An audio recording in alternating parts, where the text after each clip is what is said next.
Yeah, don't be. Yeah. I seen it all coming, knew they would press the button. Trick-or-treating for some reaction, they envy you for nothing. I pin a tail on the snakes, tryna slither fast. A lawnmower's dream, embrace the cuts. I never call my bluff. I didn't come this far to only come this far. I heard you're pushing a pen, but I'm still looking for bars. You see the magnified vision made me dodge so many bullets in discussions in the huddle with conspiracy to throw me under. Rejection made the pen darker than the horror scene. Rejection made the pen darker than Marley or a Ghana queen. Triple bean dreams, I'm a theme for more cream. How they still coming up short for £0 worth of loyalty. I guess the separation was for elevation. Heartbreak kid never had an ex in this degeneration. Steady pacing, cruising on the late night for the stress for me. Flashback to the car park conversations between you and me.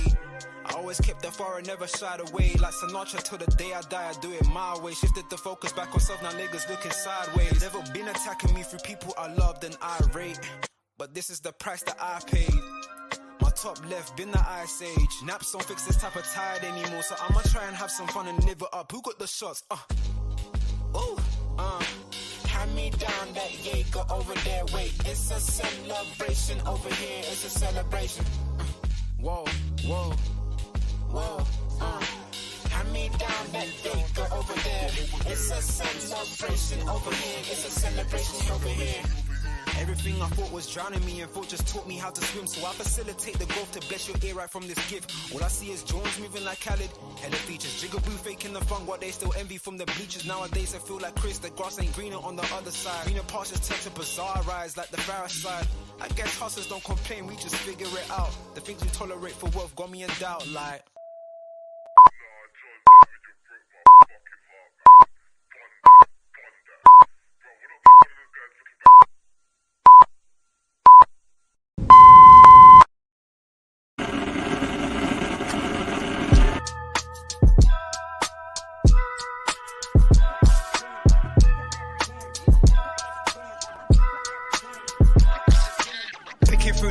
Now you know I'm coming through. When the growth look good on you, best believe they wanna screw now. I've been trying to climb, devil threw me in the dark. Baby, don't be insecure, you can still go make a mark like blow. Could never let them drain my soul now.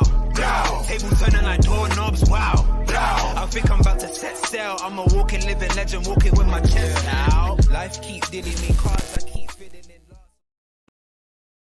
Yo. Hope everybody is well. Merry Christmas to all and to all who obviously celebrate it. Hope you guys had a fantastic day. Hope everybody's blessed. Hope everybody is calm, chilled. Obviously, I'm taking Enza's phrase, the chill zone. But obviously, you guys already know it's the mid-season review. We're here. We're live in the building. I've got a few special guests with me this evening. We're going to chop it up for you guys. You guys in the comments as well, please make sure you smash that like. Make sure you share. Please, if you haven't done so already, make sure you do subscribe to the channel. Now, this evening, obviously, you guys already know how I stay in terms of, how I see Liverpool, my opinions, my views, etc., all that kind of good stuff. But I couldn't really do this alone. I didn't want to chop this up alone. And of course, with you guys in the chat as well, helping us out, letting us know as well, especially if you guys think, we're chatting shit, if you guys think we're going too far, if you guys think we're absolutely correct, whatever it may be, please let me and the panel know exactly how you guys are feeling. But without further ado, let's, of course, dive in. And let me bring my first guest in. Benjamin Barnes in the building. How are you doing, bro, man? How are you? Thank you for joining me this evening as well, man. I'm good, bro. I am good. Me and Beja were literally talking behind in the back office. If you guys already know, especially during Christmas time, most holidays, where there's going to be a lot of food, we ain't cooking for the rest of the week. Just letting you guys know, there's going to still be food here from the Christmas period for the next couple of days, man. But love for obviously joining me this evening. Bringing in my next guest, Quasi. Big up. TV. How are you, bro, man? You good? Doing well, man. Doing well. Merry Christmas to everybody in the chat. Beja and G, what's good? No. Good, bro. Blessed, bro. You too, bro. Thank you. Bless. I felt like button, man. Yeah, that's what I'm saying, man. Yeah. Gonna bring in my next guest, guys. I told you, man. We got a couple people in the building, man. Big up 12. Big up. Thank you for joining me. Yeah. Thanks for joining us this evening, bro. I hope we don't argue this evening. I want to have peace with you. It is Christmas time. You got Ensman, the originator of the chill zone. So and this is what I'm saying. And last but not least, he's lucky I don't have a video. I thought about a couple of intros for him, but I said, you know what? No. I'm going to say that. We'll leave that on his show, and we'll go from there. But my boy ends in the damn building. Hey, listen. All good, man. Listen, did you know what? I love not being a host. So now I get to say what I like to say, and I don't have to worry about this is your space. Yeah, bro, this is your space, bro. It's a safe space. It's a safe space. Well, let's hopefully, because I see you roll your eyes when you introduce me and that. And I didn't roll my eyes. I actually didn't. I was very, very kind. I even gave you kind words as well.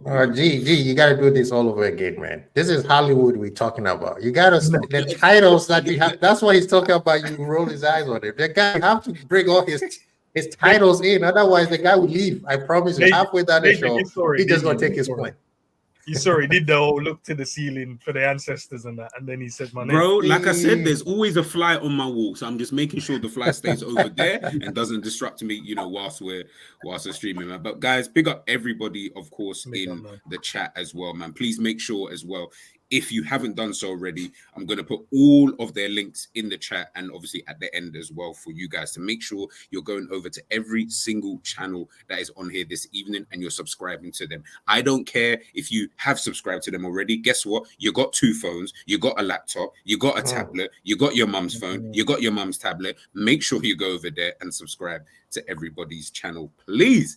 Big up Drunk Vigo. Jamie Phillips is our guy. Yeah, no, big up Jamie, man. Big up Jamie every time. Jamie, if you're in the building, I have sent you the link already. Yeah, Jamie sent us here. James MK here on the request of Jamie P in the house. Yeah, no, of course, man. Keep it level. They fucked up. Should have redirected to Enza stream. This is live in 115 minutes. Is it? It should be live. Yeah, no. So what it was, Jamie had a video on, and he was gonna redirect them to me, and then I went to redirect to you. But it was a kerfuffle. But people are here, so we're good. Oh, okay, cool. I didn't know if you had I think you said you had a show earlier on today, which I couldn't even make. So I was like, okay, cool. Let me try and get back as soon as possible. Big up, keep it level in the damn building. Will Dead, chat, wait 2 minutes. I'll be back. No, don't worry, bro. Don't worry. Let me just go through this, right? Big up, I love Liverpool as well. Big up, Redbird in the building. Bajan Reds, Quasi, Ends. Big up, Lee Wizkid as well. Is there any more in the building? Nah, big up Ends for that, man. Big up Ends for that. Love every time. So, guys, it's the mid-season review. Liverpool are top of the table. 19 games played. As I speak, Manchester City are just about to kick off, but it doesn't matter about their result, whether they win 10-0 or not. It's irrelevant. It's obviously the game tomorrow, which is Arsenal versus West Ham. If West Ham win, we stay top. If Arsenal win, they obviously go back to the top of the table.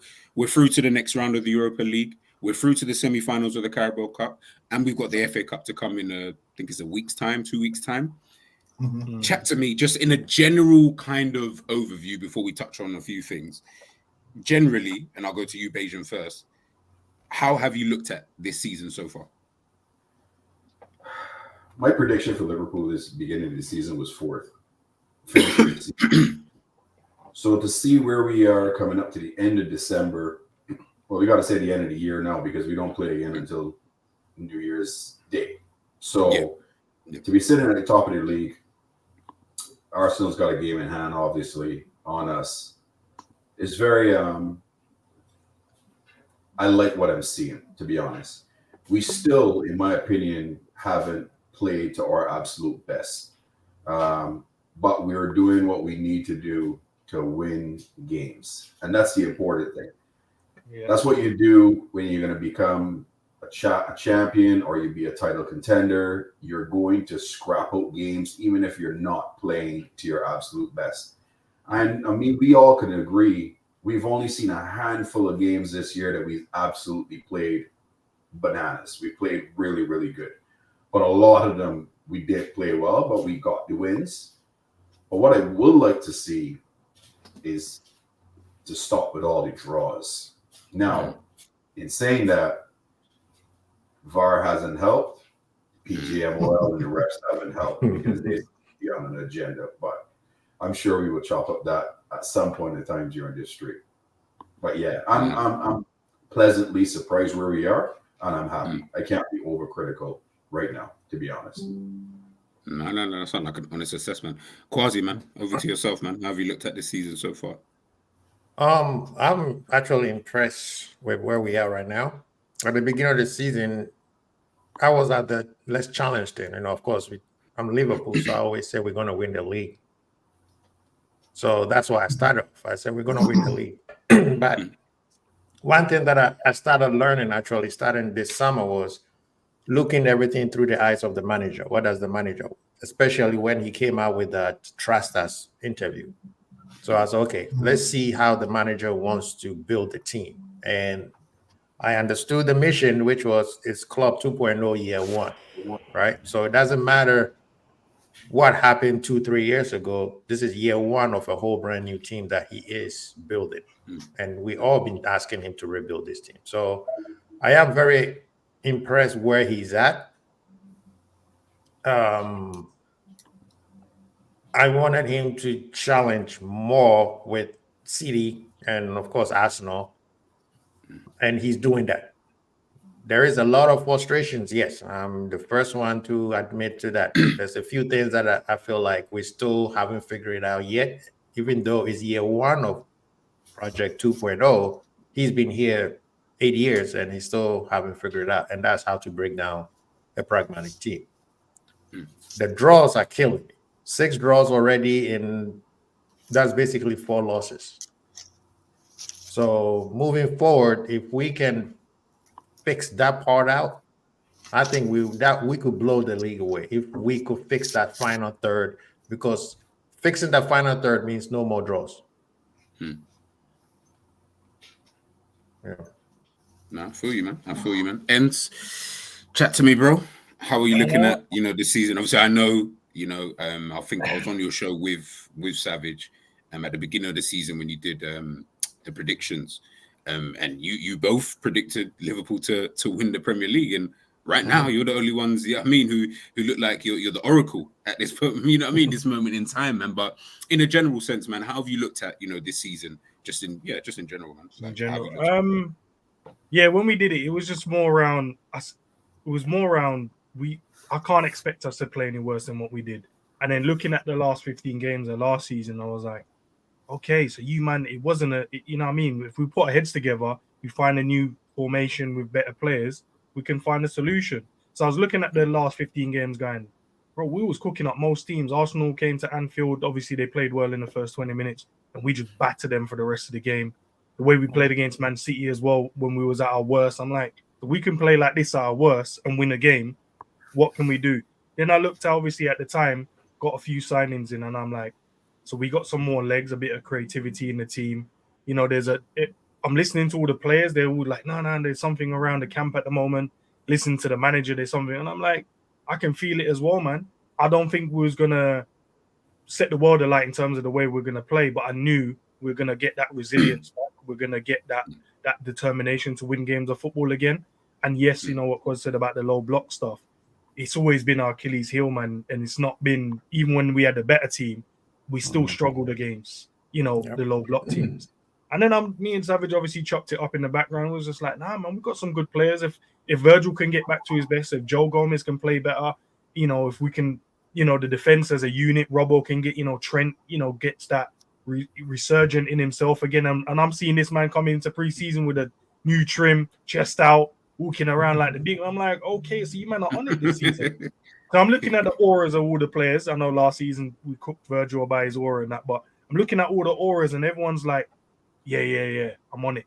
Then I'm looking at the signings, bro. I'm like, okay, we can do something here. Do I think we would play great football? No, but I feel like we'd play it in spells. The team is still brand new. It's a new midfield. Defense, you're like, it's the same defense to an extent. But we've had injuries. Then the attack is new. The only one really in the attack like the long stayer one is Salah. So unpredictability with the team. I just thought, why not, man? Why am I gonna knock our team and expect us to do poor? Watch the last 15 games. The first 15, yeah, we was dog shit. Don't get me wrong. But the last 15, I was like, we can do this and up it a bit more. Why can't we challenge, bro? Man City and Man City, you know, they're not the same. Arsenal would push them all the way. Man United, Chelsea or Chelsea, spend all the money they want. So who else is there? So why can't we be one of them, man? And we have the know-how, innit? We've been doing it. And we might not have won it as many times, but we've been pushing Man City for the last at least 4 or 5 years. So that was my reason, man. That was my reason. You mentioned Chelsea. Palace just tied up that game, just so you know. Yeah, my guy Palace just tied up the game before the half against Chelsea. Perfect. Anything to kind of, they're another team that we was talking about in the back office about teams who just put their foot on their neck. I need you alive enough to breathe, but I'm gonna leave my foot, on your neck. Just before I go, obviously to yourself, 12 man, let me just bring in the next man, and that is Jamie. Big up, my bro. Thank you for joining us this evening. How are you, man? I'm doing good. Can't complain. Just trying to work out some new stuff because the wife got me a new computer, so I'm just working everything out right now. Okay, do your thing, man. Do your thing, guys. Like I said before, I'm going to put everybody's links in the chat and stuff like that. So you guys make sure, you guys already know you're subscribed to everybody here. But if anybody is new in the chat, please make sure you are subscribing to everybody who's on the screen. Make sure you go over to their YouTube channel. Now, 12, chat to me, man. Not expectations, but just general overview of how you've looked at, this season, thus far, 19 games, top of the league and everything else, man.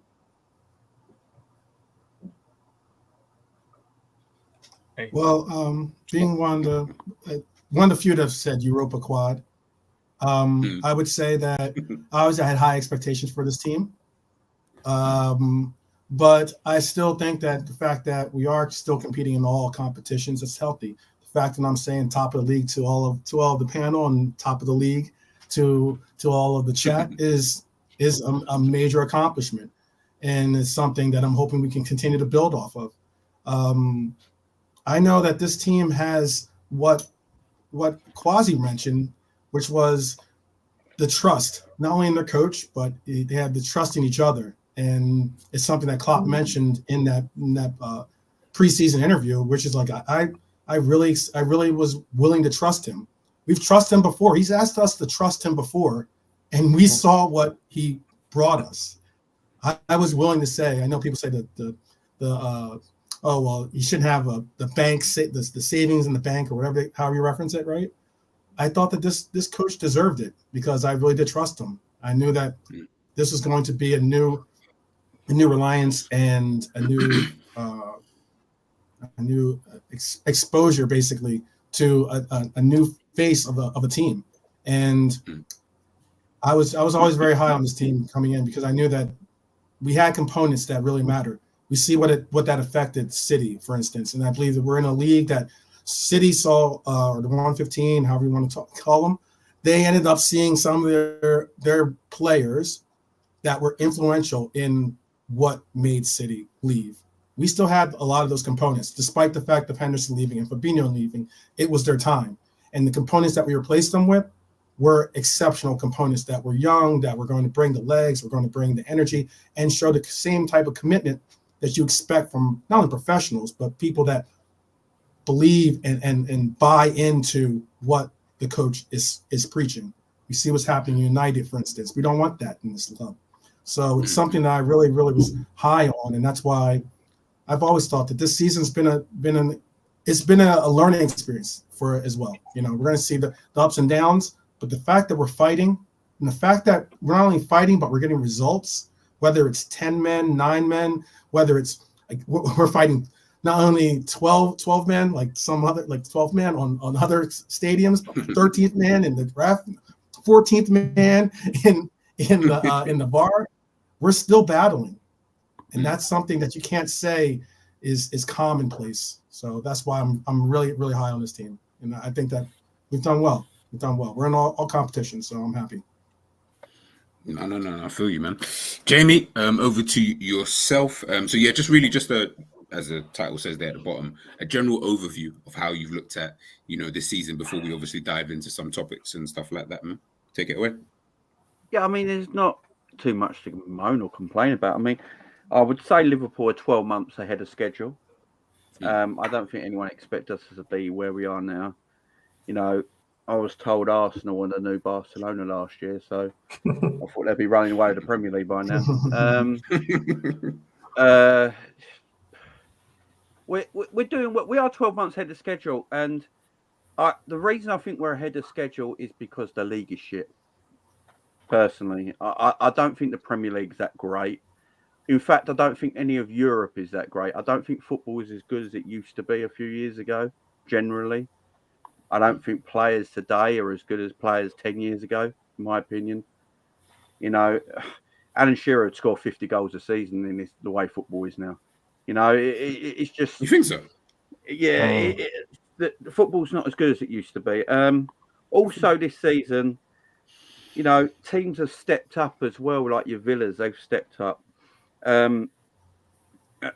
Tottenham's, they've got a new way of playing football now, and they look attractive to watch now, and they're taking points off bigger teams.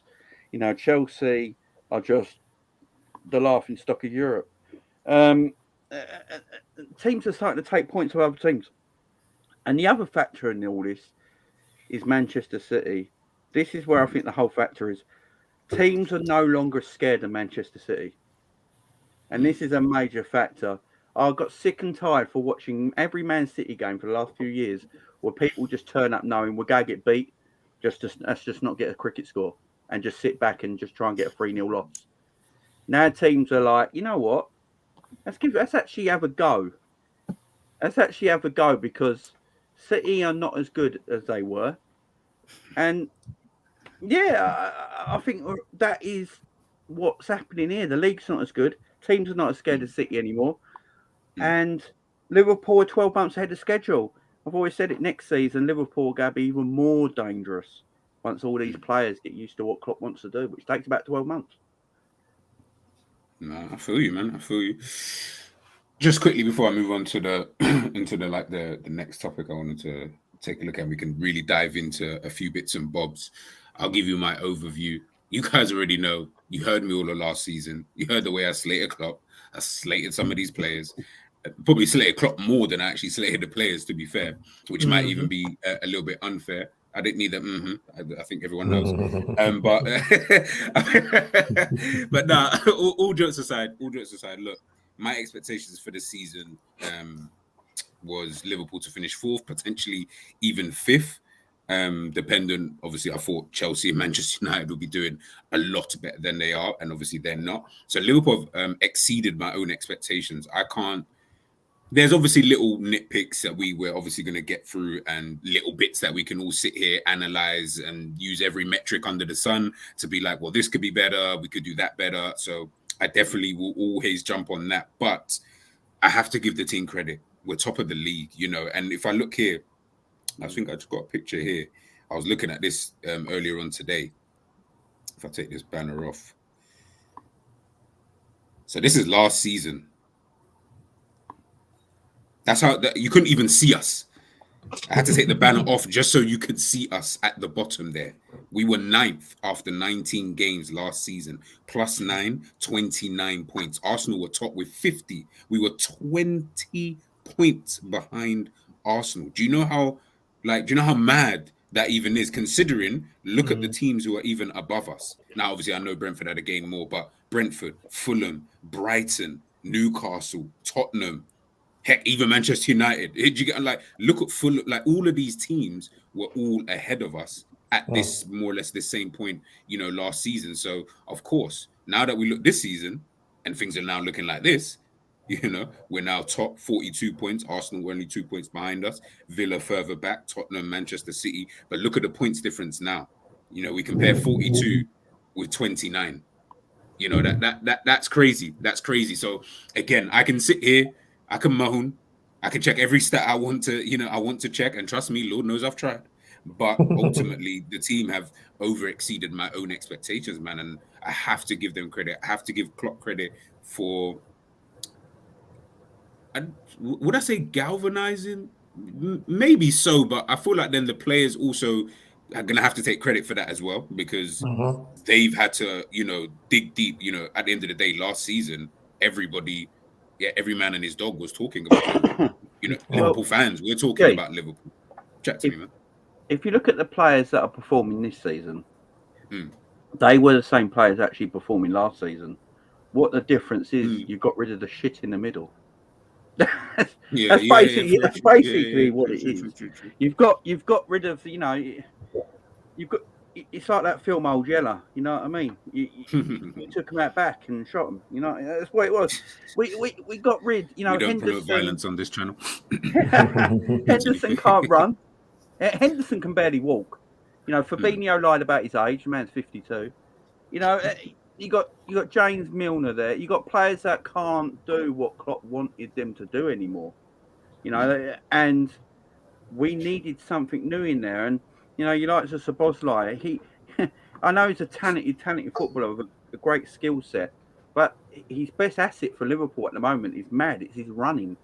But people might hate that, but that's what Klopp wants. Hendo at his best when Liverpool were at their best under Jurgen Klopp was his running. That's what made that midfield so good. That midfield is still the same midfield as it always is under Klopp. It's a workhorse midfield. It's just got a younger legs and a bit more technical ability now that can shoot from distance and score goals. And that's pretty much the difference. Salah's still performing, Alisson's still performing, Virgil's performing, Trent's performing. It was just that middle of the park. And if you look at Liverpool teams under Klopp, everything's about the midfield. Everything. We got in the top four with Nat Phillips and Reece Williams as our centre backs. It's all about it's Liverpool's midfield. That's what it's all about, and that's why we're back where we are, man. Real quick, are we really performing? Because every game every game we've said that we didn't play well. Result-wise, yeah, because the fitness is back, right? The mentality never left, and we got hungry players who wants to prove them. They want something. They want to win. You got Elliott who wants to win, Curtis who's trying to be in the first team. Then the 4 new players that also wants to be part of something. And then you got the old guys who wants to tell everybody we're not done yet. So I think they have the mentality to be able to, hey, it's not working, but let's win. That's why we do it. Because if I ask everybody what's the best game we had, everybody will say Aston Villa. That's it. Right? No, I keep telling you, man. My best game for Liverpool was the Spurs defeat. That's the best I've ever seen. That was the best I've seen Liverpool play. So I think it shows like the team is still young and it's still new because they make a lot of mistakes. I mean, we're all sitting here saying the same thing about the final third. So, but I agree. Next year, and I said this to Savage, excuse me. I said next year Liverpool is going to be the most scariest team in Europe because now the players are mature, know exactly what the manager wants. The manager, of course, will make some tweak to benefit certain players because he's making it as he go right now. He doesn't have his first 11 yet. But also next year, I'm pretty sure he's going to add 1 or 2 more components that's going to make us even more scarier. So I'm excited. I mean, I'm with 12 men. I think we're going to do the quad. You get Liverpool closer to a cap. All bets are off, all forms are off. They just want to win. We did that 2 years ago. I mean, you said it. Even when we're going for everything, we play poor. It was just, you know what I mean? So the thing is just you get so close and you don't do it. That's where it disappoints you, even though you know that this is going to be hard. Yeah. No, it's true. It's true. Yeah. So obviously you touched on there, Kwazi, about, are we really performing? I feel like there's other players, and of course we'll touch on those players. I feel like there's I think there's one man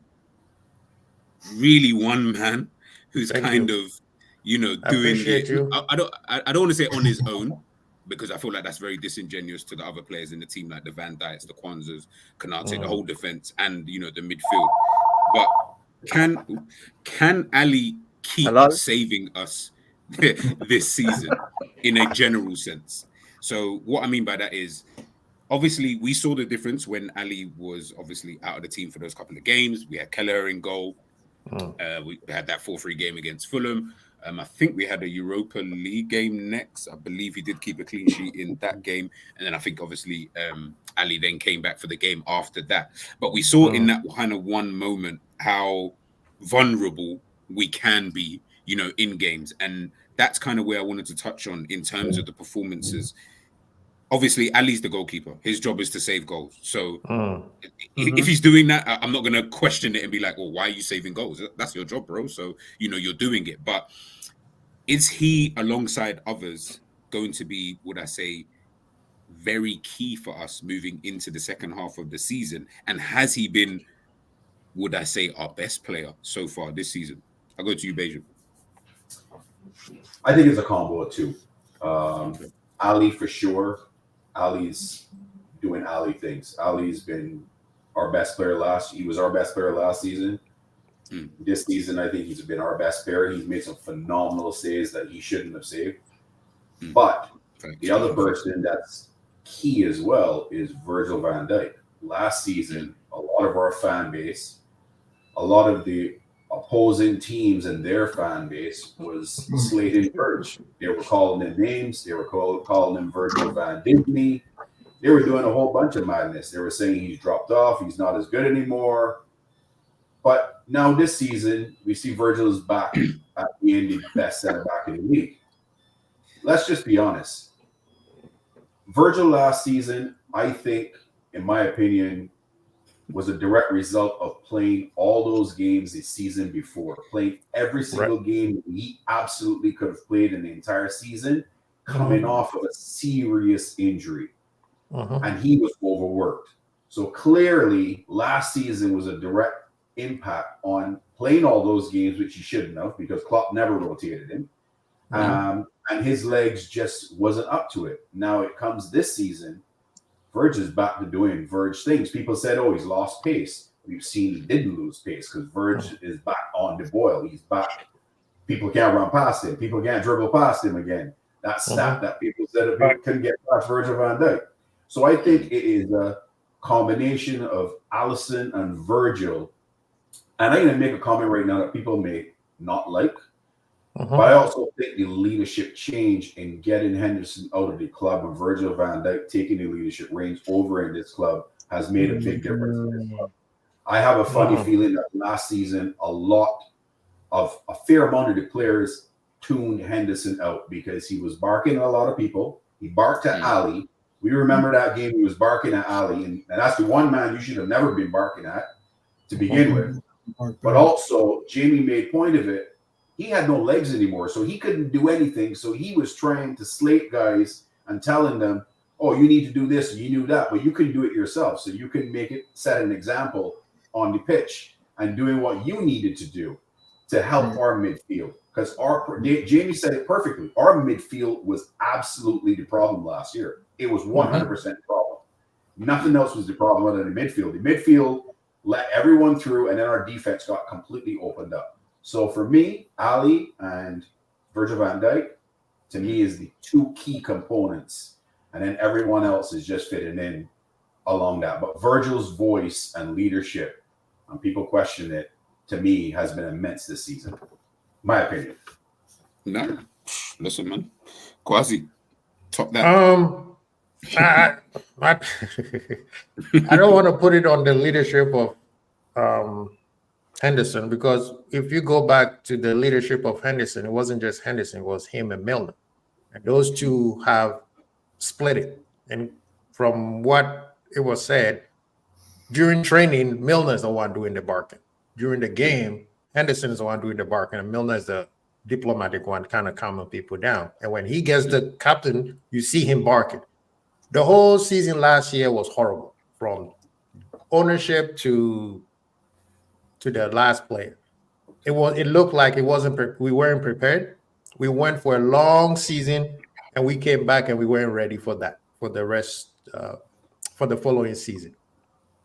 The manager and his recruitment team did a poor job of bringing new fresh legs, knowing that these players were getting tired.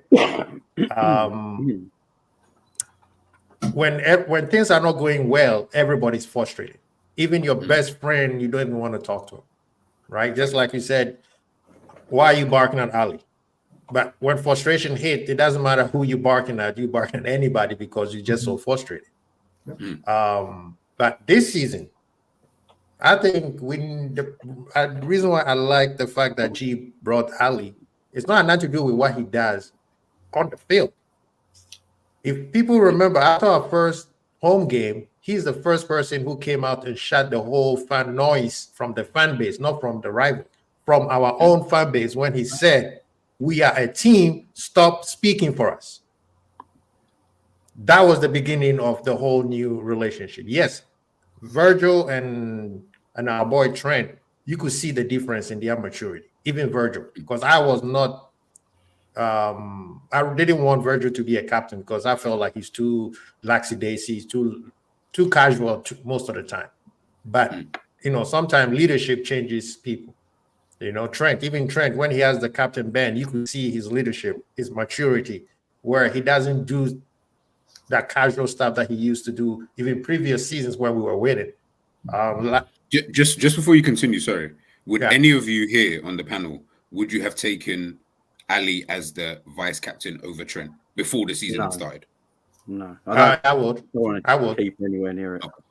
I was actually saying Robbo. Okay, yeah. To be fair, I think I said the same as well. I was just wondering, but yeah, go on. Quasi, sure, sorry. But Ali has always. Ali has always. Scouser. You gotta get the fact that he's a Scouser. I'm not even from Liverpool, and you gotta recognize the fact that means so much to the city. I hear about it all the time. I can really feel. I mean, obviously Jamie can speak a little bit better since he's a little bit closer and ends as well. And you as well, Drew. But I mean, the realization of it that he's a Scouser is important, people. And the fact that he's the future, the fact that those things generate for that city is important. So that's why it's important to see Virgil. And on top of that, man, I also just add the fact that we have Virgil and Trent being possibly, again, I've said this before, and I haven't, no one's had to come back to me and told me different. They're the first people of two black men being vice captain and captain means something to me. And it's something that says something monumentally says something for the league, in that you see two men of color that are in positions of captaincy and vice captaincy for a team, the face of the team. That means something to me, and that's just another reason why it was so meaningful, the city and that reason. I want to make sure I got that in. I'm apologizing. No problem. First of all, they don't mention it because they light-skinned brothers like him. So if it was me and G, I move on. None of this black on black crime. Stop this black on black crime.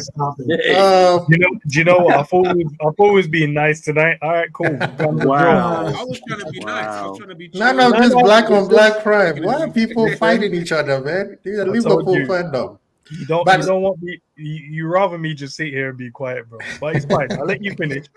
Don't worry. I got a lot of shots to fire you guys. Don't worry. Let's go. Yeah, sorry. Go on, Quasi. But Ali has always been the silent captain in the team. Do you think he's got better than last season, or do you think he's the same? No, he got better. Okay. I think he's more calm. And to me, this is what I see, right? It seems like the game has slowed down for him. Where, when he first came to Liverpool, he was quick. Like his reflexes was just like, whoa, what is this, right? And when he catch the ball, you are sure that the ball is not going to bounce off him. Once a year, he will give you that Brazilian goalkeeper mistakes, which he did at City, which I promise you, we're not going to see it again till next year. But right now, he looks more like the grandfather, like the big brother for everybody.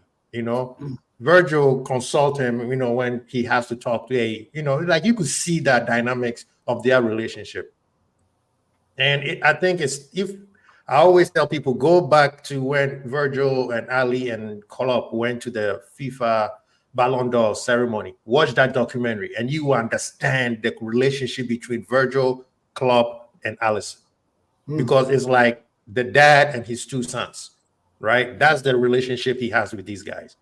And the fact that these guys are a team, I think it was 12 men who mentioned that when that they shown that we are one, you understand why the new players are so comfortable being the team, because they don't feel any pressure. It's a brand new team, big stadium, big, huge fan base, pressure out of wazoo, but they look all calm. Even when they make mistakes, there's that situation where it's like, don't worry, I'll keep giving you a chance. Look at most of our players that people want them out. I think it was honestly Atentia who was talking about every 2 seconds, we need to kick somebody out. We need to kick somebody out, right? But Klopp keep putting this person in the team to start. So I think that is where it's a combination of a lot of things, right? I believe it started with Ali and of course Virgil. Trent being the mature person that he is. Salah is part of that maturity, even though he hasn't found his feet yet, but he gives you that GA. And the new players. And the fan base has quieted down. And the ones who think like the people on this panel are the ones making more sense now. Rather than, we all become fans sometimes and we say things that, a fan would say, but I think it's a combination of a lot of things. But I agree with Adrian. It's Alisson, Virgil. And then it trickles down. And the leadership of Virgil, I tip my hat for him. He has shown me another side. Because when he was a captain previous years, he'd be like, bro, talk to your team. Why are you so laxy-daisy? But it's a good thing right now. No, I feel you, man. I feel you. 12? Yeah. I got called out for sometimes, big upping Virgil when he took on the captaincy last year. And, don't do that. And just listen, I told you, bro. You should have let me stand it, bro. Don't worry, guys. I'm going to mute him soon anyway. But yeah. Say with your chest, man. Is what it is. Yeah, that's because realistically, last year for me, there was that time when we went on that really big losing streak, and Virgil was the captain that day for us at Anfield, and we were going through some really harsh times at that moment. Like there's Klopp outers. There's people that were really, really down on the team, and Virgil, and we won that game, and we won it decisively. And Virgil played possibly man of the match in that game, and it was one of those situations where you go and you say, man, that's our future. This is the best player in the world at center back. Despite what everyone wants to say about, he's lost a step and this and that, the statistics don't even measure it. You bring those points out and people still say, oh, no, well, this person's better, that person's better. You bring up like players like Saliba, he's better. And I'm like, no, there's a difference. Saliba wants to be Virgil van Dijk. You know what I mean? Virgil van Dijk is Virgil van Dijk, and that's the difference. And that's why I really love the fact that he's our captain. I love the fact that, again, that Trent became the vice captain. That was so important. I think that he's obviously, generational talent, but he's a Scouser, and that means something. Again, it just means something. And and the leadership group in general, though, because it just doesn't end at those two players. If it was just those two players, it'd be one thing. There's a reason why this team has it's like a collection of captains in essence from other international teams, whether it's Dom or whether it's Robbo. These players, whether it's Endo, these players are significant leaders in their own countries as well.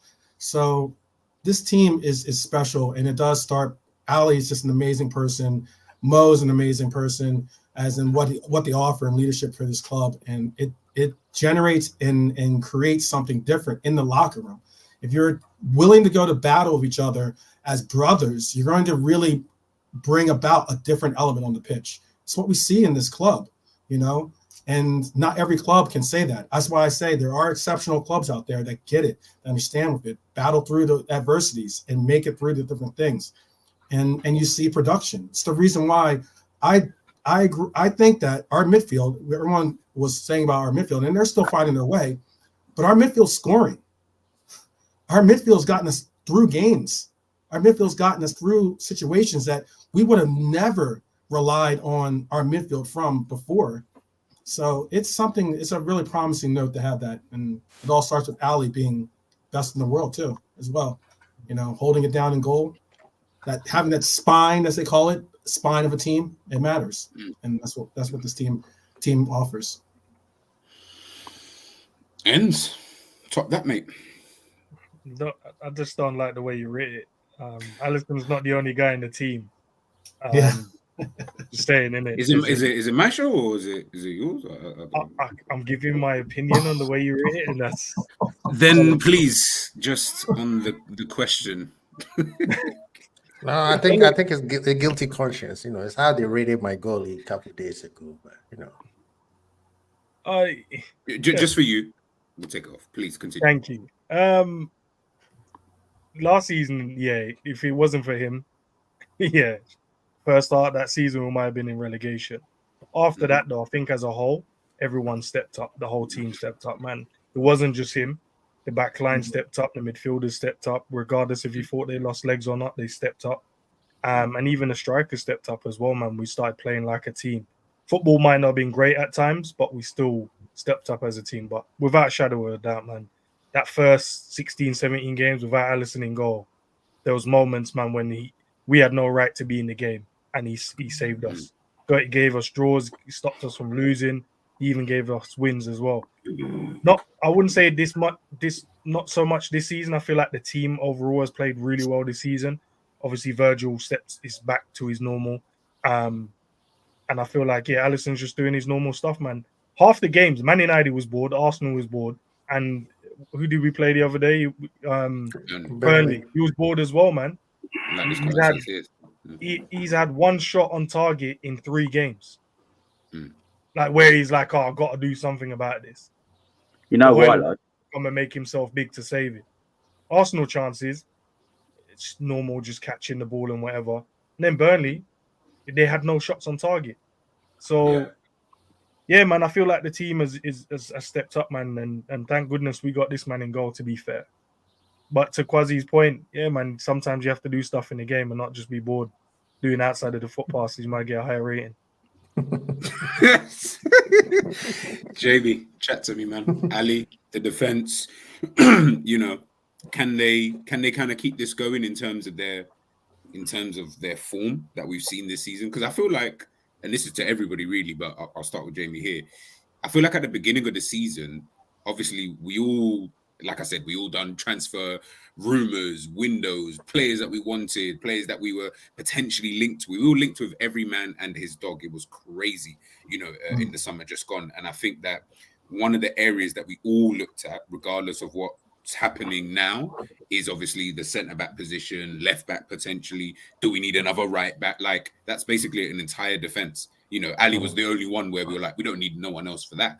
And obviously this season they've performed well, in my opinion anyway. I think they've been the best overall performing group in terms of consistency-wise. So do you think like they can continue this going forward? Yeah, I mean, with Alisson, the reason we play the way we do is because we have Virgil and Alisson in our team. So Klopp thinks he can take more risks because he has Alisson in goal, he regards as the best in the world, Virgil at the back. If we didn't have them two, I don't think we'd take as many risks as we do. So that's why we play the way we do. We're always going to concede chances. It don't matter who we have in our team, what individuals, what players. I try and get this through to, especially Liverpool fans on social media, on Twitter and stuff like that. They don't seem to understand it. We're always going to concede chances because we play this risky football. It's just the way we play. It's the way Klopp plays. It's chaoticness. There's nothing wrong with it. And Alisson's there, best in the world, hands down.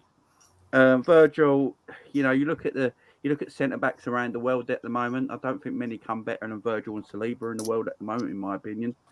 And then you got the midfield. Look, you just said a stat there a minute ago, Ends, about shots on our goal in the last 4 games. Mm. You know where DM's been in the last 4 games, don't you? My man, my Japanese scouser, man. It's You know, samurai. You gotta do the endo time. Endo time. I'm saying exactly. And now, look, I was one of the. I can't talk for everyone else on the panel, but I've been on about this for ages now that Liverpool don't need a DM. Everyone kept going, Liverpool need a DM. We ain't got a good enough DMs. Mm-hmm. And I was one of the only people. I remember speaking to Cal from Coppish about it, and I said, "Yeah, we need an attacker in January." And he was shocked. He was like, "An attacker?" It's like, "Yeah, we need an attacker in January." And what about DM? I said, "We don't need DM." And now I'm listening to people talk about it. I was listening to Terry yesterday on Football Terrace and other content creators basically saying that Liverpool's midfield's actually decent. It's actually good. You know, Endo's doing a job at the moment. McAllister, if you look at the stats, he was doing a good job in that DM position. It's just that not good on the eye, and people want a different name because he's not doing apparently what everyone wants their DM to do.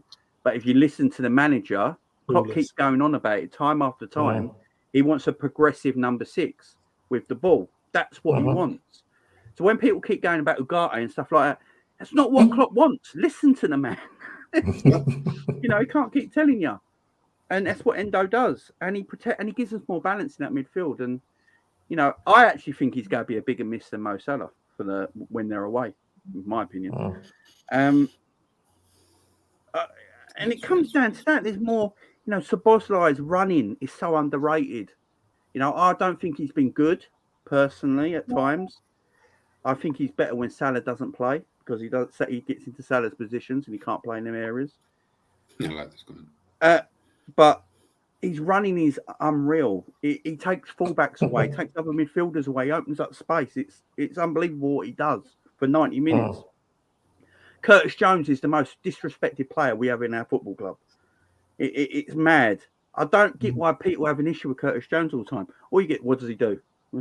Well, he must do something because one of the greatest managers on earth that everyone bows down to loves the guy. So he's obviously doing something well. You got Harvey Elliott. Keeping Gravenberch out of the team as well. You know, that's I was going to say that. Who started the last game?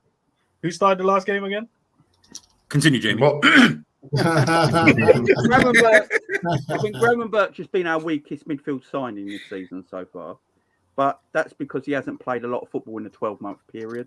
So ends before you even rebuttal. That's not a fact. Hold on. Before you rebuttal, that was the next point. Okay, sorry.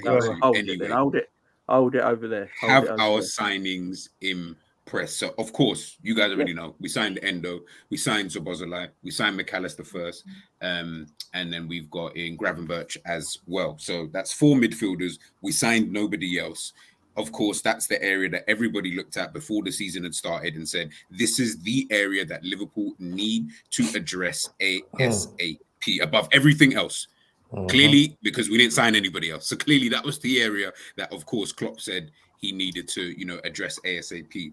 Jamie's obviously touched on it there in regards to how he feels in, you know, in terms of Gravenberch and Endo and, you know, a couple of the other players and, of course, the other midfielders. Bajan, obviously, I'll start with you quickly, and then Enz, I'll let you do that. I'll let you do the rebuttal. In regards to our 4 signings, have they impressed you since being here? Real. Szoboszlai started out really well, but now he's struggled. But I think that's more of him doing a lot more running, and the other issue is he is not being able to go into the spaces that makes him highly effective because Salah's in that space or Trent's going into that space, so it's limited Szoboszlai from being highly effective. He's actually more effective when either one of them are not playing because he can go into spots where he wants to go to be dangerous. McAllister, to me, has been just average for the season so far. But again, that could be expected because he's been playing more in a position that he's not really used to.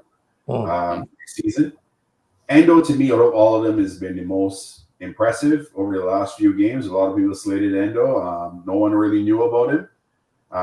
No one gave him a shot. People were on his back, on his neck, you name it. But I think he's grown into the Premiership. and he's been very effective every single time he's been on the pitch over the last few games. Highly effective, and even some people still have the agendas and they slate him unnecessarily. I don't know why, because he's not a household name. Gravenberch, I agree with Jamie, has been the worst of all of them. He's not. I don't think he's caught up to the Prem yet, and I think he's still relatively young. But I think he will get better, 100%. Being around the team more, training with them more, getting more game time. I think he will be a lot more effective next year. But this year he's absolutely struggled. But yeah, Tony Endo is the stellar one right now out of the signings. Sabazley a close second, but are we saying this because obviously when Endo came, I mean, unless anyone is going to disagree, I mean, I don't think it was that impressive when he came. He looked quite like it was quite right at that point in time, and he still had to get. But even in the games, that we were see, so the cameos, even in the Europa League games, he was playing okay. I felt like he's grown, by the way, like he has really, really grown into the role or whatever. But when he first came, there was just pure criticism there. I didn't hear anybody speaking about Endo the way that we obviously speak about him now. And now, well, before it used to be Szoboszlai. Everybody used to speak Szoboszlai, Steven Gerrard, you know, we're liking him to him, and Kevin De Bruyne, you know, he's got these kind of attributes. Now it seems like it's Endo's turn. In the middle, we also had McAllister was, for some people, he was really good. Then we also had Gravenberch. Oh, yeah, no, he's really good. Look at the way he plays, blah, blah, blah. Like, I'm looking at it more as a unit in terms of have they all impressed? I feel like, again, just my own opinion, but really to ask everybody, can we really sit here and say that they've impressed, or have we just been happy with parts of what they've done at moments in time? Because I'm sure, if not, let me know, we can agree that they've all also had bad periods since they've been here as well. And they haven't even been here that long. 100%. You know what it is? You know what the problem is, G? In the beginning, when Endo came on and he did his cameos, people don't rate him because he's not flashy with it. He does things a 6 is supposed to do, and he does them well. He's not flashy with anything. He's progressive. He holds on to the ball. He shields the ball. He looks for the pass. His problem in the very beginning is he was getting used to the pace of the Premiership, and because it's completely different in the Bundesliga, and that needed time for him. And now you see him when he's playing. His head is literally on a swivel. He is looking side to side, looking at the spots, picking up the spots. But he does things well on the basic things very, very well. He's not flashy. And that's why people don't like him, and they slate him because he's not a flashy nor he's a household name. But you are right. No one's really thoroughly impressed. They've all had bad games. Some have had better games than others. But as a unit, I think they've done fairly well. They're better than what we had last year. Let's just put it that way. Let's just be honest. It's better than what we had last year. I gotta jump in to say that I'm kind of disappointed because I guess you didn't get the scouting report that I sent to a couple of the guys, you know, and also you didn't see the video I did even before the man got signed and got hugged and got told all the different things by Klopp about how important he was and everything else. Endo is important in that he can be a role player. He can be someone that's going to be like that icon, create an icon style player for himself, fanhood for himself in this team. I've said that from the very beginning. I've never said he was going to be a superstar, but I knew that he was a good player that was showing what he means to Japan and showing what he meant to Stuttgart alone. Like as in he's a club icon there, and it's for numerous reasons. Are they not lower levels? Absolutely. But the fact that he knows how to battle, the fact that you know how to battle through adversity, the fact that you have to step up and have big games. You said something about Europa. I mean, the guy had a great header in Europa, you know? And I mean, it was like possibly one of the best goals that we've gotten. And is one of the reasons why I, to this day, have been saying, why isn't he back into the middle or getting involved in our corners, for instance? Because we haven't had the kind of success levels that I would like to see from our corners. So there's a lot of different things. We struggled on set pieces in general. Exactly. Yeah. And I know people have been talking about in-swinger and out-swinging type corners and everything else, and yada, yada. But it's the fact that we do have some great players that are aerially dominant. As in, I was referencing the stats and everything else from earlier, was that Kwanzaa had, I think, like 11 aerial duels, won or something like that. And, that's impressive numbers. That means that you're able to take care of these things in the air. And that's something that's positive, but that should also result in more goals. We against Manchester United, we had something like 9 corners in the beginning of that game. We couldn't register 1 goal out of that. It makes you go and say that a lot of these things that that Endo, the qualities that Endo brings, determination, leadership, all those roles, being able to put his ego aside and understand that this is a huge step. This is a dream come true, and he's going to make the most of it. That's important, and having that kind of quality of a player is important. And then you go even further down the line. You talked about the other acquisitions that we got. Maka, despite him not being the all-world everything that we wanted out of a DM in a destroyer, he was rounding into form, because I definitely say he rounded into form by City. He was rounding into form into playing what it is what I've been calling for, which is a hybrid DM. I think Klopp, if we had, hold your ears, people, because I'm about to say a trigger word, Thiago, okay? This is what he's always wanted in his DM. Someone that can have the ability to do what Trent can do. Pass on a dime to wherever he wants on the pitch, or be able to progressively carry it because you can actually dribble and not be scared to lose the ball. One thing I will say last about Endo is that he's not exactly the world's greatest dribbler, but he shields the ball well. He's comprehensive about his low center of gravity and getting himself set to be able to take the foul or be able to be quick with the outlet passes. That's important for Endo. So, yeah. Go ahead. Do you know what it is? I've been saying this for a while now. Liverpool had the best transfer window out of every Premier League club this summer. They do. And it proof's in the pudding, man. Proof's in the pudding. Mm. You look at Man City. Man City sold too many clutch players in the last 2 years and have not replaced them. Simple as that. It's as simple as that. That's why they don't look. That's why people. Everton are going at Man City today. When was the last time Everton decided they were going to go? They're putting it on them. They're leaving men up the field. They're not. They're not scared. City have had 2 poor transfer windows for me recently. Liverpool had a good transfer window. You look at Arsenal. Look, you go from last. But did we just before you continue, Jamie? Did we think this prior? Because hindsight's a wonderful thing. I've been banging the drum since we signed all these players. So I'll be fair. I mean, I've been on the Endo train since we got him. Since I found out who he was. Like when we signed Endo, I was like, I don't know who the geezer is. I think I was actually live with Enz at the time when we found out we were signing him, and I didn't know who the geezer was. So when I went and watched him, and then I went and watched him, and I thought, hey, he's a good player, man. And then he took his time to get into the team, like Fabinho did. He was terrible when he first signed. Then he took him out of the team for a while. We didn't see him until November, like Endo, and then he's hit the wall for he's going. Yeah, I just think we had a good transfer window, and it was the first time as well that we got rid of players that we didn't need no more and brought players in at the same time.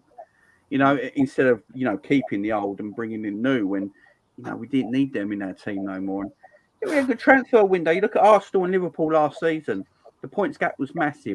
Look at the way Arsenal were performing to Liverpool performing, and everyone said it's going to take Liverpool a long time to get back up there. And with like 4 midfielders coming in, Liverpool just going, yeah, hello Arsenal, we're back again. You know what I'm saying? So, I mean, look at that. It's madness. It's absolutely madness. And it shows what good transfer windows do. Look at the money. Look at the money spent by Chelsea and the players they bought. Look at the money that's spent by Man United and the players they bought. I keep telling everyone about this all the time. And they hate hearing it. But it's not about players you see on FIFA with a good ranking. Yeah, that you've never really heard of and pretend you have because you apparently watch German football and all that crap. Yeah? And then why aren't we getting that player? Why aren't we getting that player? Get the player that suits your manager's style. There is no point buying players that does not suit the style and system your manager wants to play. Go and get the correct players in. If you get the correct players in, you will play better. It's as simple as that. It's as simple as that. Liverpool had a good summer. Did they get everyone they need in one window? No. Does every team get every player they want in one window? No. It don't happen. Sometimes you don't get your first choice. You get your second and third choice. and the scouting's been good. We spent in the right areas. Do we need a player in January? Yeah, I think we need a centre back. I look at Jeremy Kwanzaa. I think he's a Premier League defender for me right now, but he's only young, so he's got to be in and out. Virgil's the best in the world. Joe Gomez is our second best defender this season.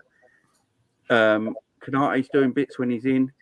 You know, if we get another defender that can play on that left side to take Virgil's spot so they don't have to play every week, you know, around that 22, 23-year-old age, that's not like a very good centre back. We've got a great defence. In my opinion, I think we've got the best midfield in the league.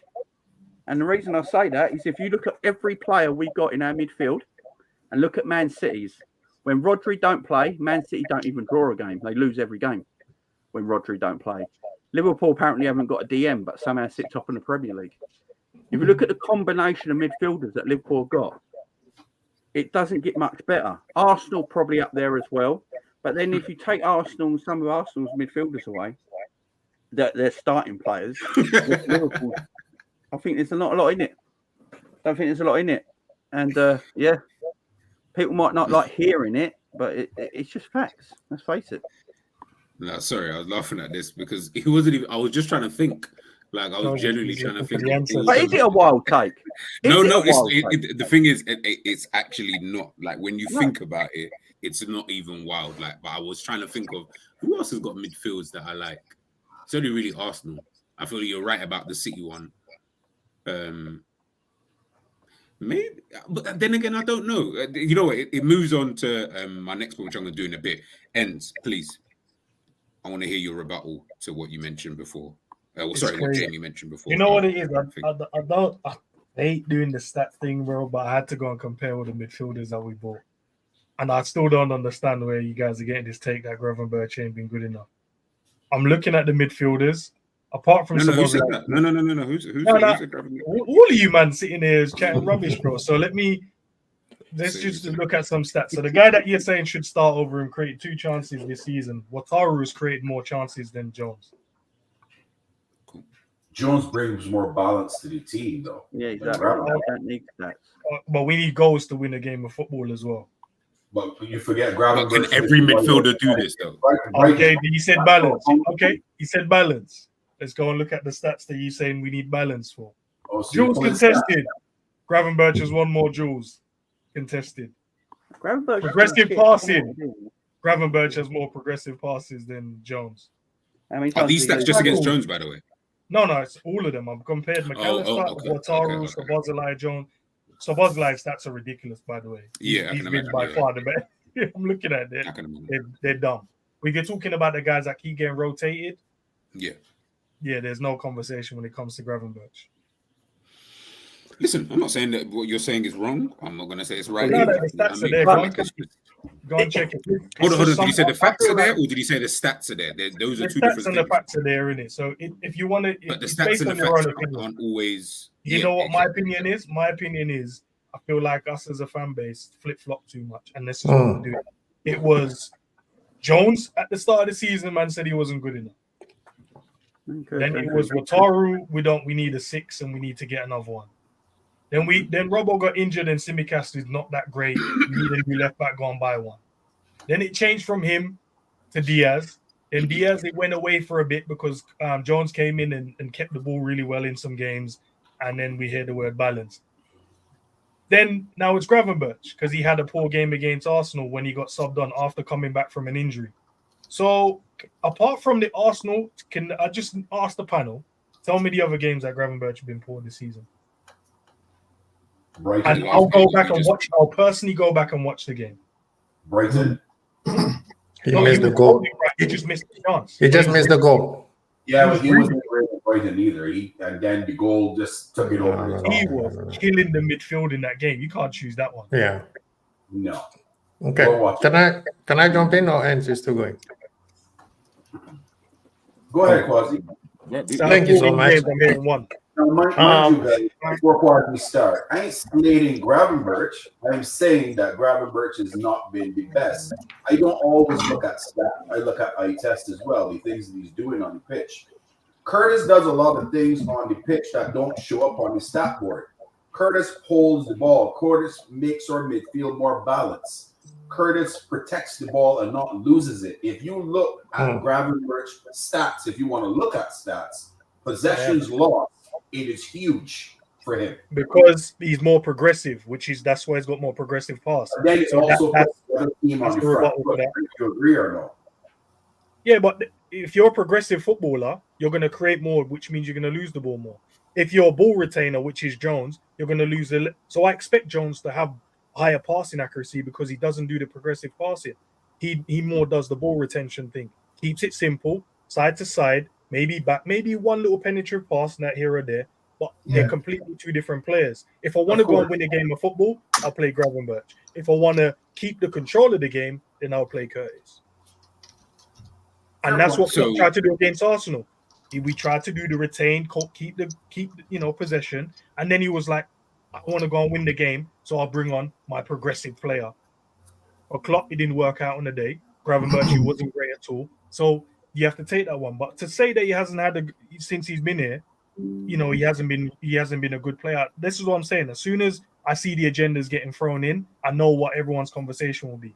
It will change. I guarantee you, if Curtis has a bad game, and guys, listen up, Curtis has a bad game in the next one, you're all going to say, we need to start Gravenberch. Because that's exactly what happened. Curtis played poor, and then everyone was like, no, Gravenberch has to play. Because he killed off, when Gravenberch was cooking up against Everton, that was when the transition happened, when you're like, oh, Gravenberch should be the one playing, man. He's far better. Because he was killing Everton. But what happened now? Make Curtis have a bad game, and I promise you're all going to be like, oh, yeah, play Gravenberch. It shouldn't be like that. We should be able to rotate the players that we need. Wait. It should be or it shouldn't be? It should be.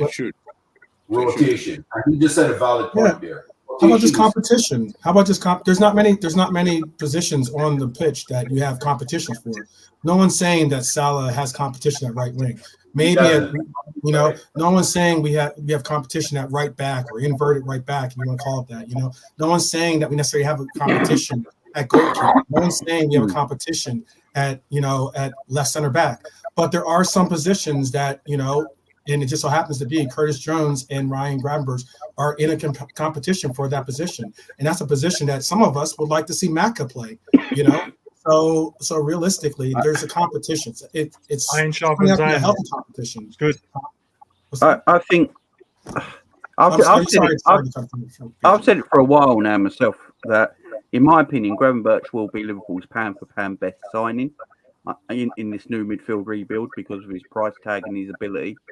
I just don't think he's been that good for Liverpool so far because he hasn't played a lot of football in 12 months because he's Bayern Munich. He hasn't played a lot. So once he gets playing more and he gets more up to speed with everything, he's going to be a tremendous player for us. I think with Curtis Jones, he just gives us that balance in midfield because he pushes out wide and he knows when to hold on to the ball. And Gravenberch is a ball runner, the same as Szoboszlai is. So when them two play together, they're trying to do the same thing at the same time. Where if Jones is playing, Jones will not do the same thing as Szoboszlai. So that gives us that bit of balance in the midfield. So I like it, man. Look, we've got squad depth in midfield. I think that's all we ever want, man. So you got Szoboszlai in there now. You got Gravenberch in there. You got McAllister, Endo, Thiago when he comes back, Stefan when he comes back. You got Harvey Elliott in there. There's squad depth, and it's good to have, man. That's why I said if you look at our midfield as a whole package, it's for me the best in the league. Arsenal might have the best starting midfield in the league, but I don't think they got the as good depth as Liverpool, in my opinion. And that's great depth to have. And I think in 12 months' time, Szoboszlai, Gravenberch, McAllister, especially them three players, they're going to be at another level. They're going to be at another level because they've had 12 months with Jurgen to get used to the system, used to the tactics, used to English football, what is asked for. And remember, what these midfielders did at other teams and for their country, you won't see at Liverpool because Klopp's asking them something different from them. And that's going to take them 12 months to get used to, in my opinion. So that's why I'm always saying we're 12 months ahead of schedule. They're great now. To think what they're going to be like when they've learnt more about the game and more about what Klopp wants to do. They're going to be tremendous. They're tremendous talents. And we can argue about stats and all that. At the end of the day, guys, we've got tremendous talents there. And that's all that matters. Sorry, I just had to put everyone on mute because I don't know if the echo is still going on. But Quasi, I'll let you kind of finish this off before you guys can obviously see at the bottom there, because you guys were kind of touching on that point about the whole, rotation. And just before you do go, Quasi, something that N said there, which I 100% agree with, is that it always seems to be a flavor of the month. And that's what I mentioned about the Endo thing is it's Endo. Everybody loves Endo.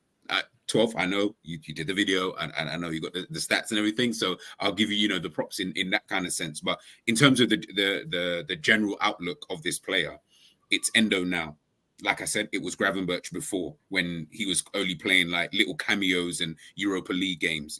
Then Curtis Jones. We couldn't leave Curtis Jones out of the team because he's got that, as someone mentioned in the chat, he's got that left centre mid position, locked down. So Bozolai, as I mentioned, the new Steven Gerrard. It always seems to be a flavor of the month or flavor of the week. As soon as N said, someone has a poor 2 games or just even one game that's just poor, we're going to go bang into the next individual. So that's why I'm looking at it and I'm thinking, is it more just a case of, is the rotation, obviously, and then, of course, people, we are top of the league, so I get that. Is that helping the team in terms of the consistency of some of these players? Or is it just a case of new team, new players, gelling, all of the above? Quasi, man, take it away now. You're still on mute, by the way, Quasi.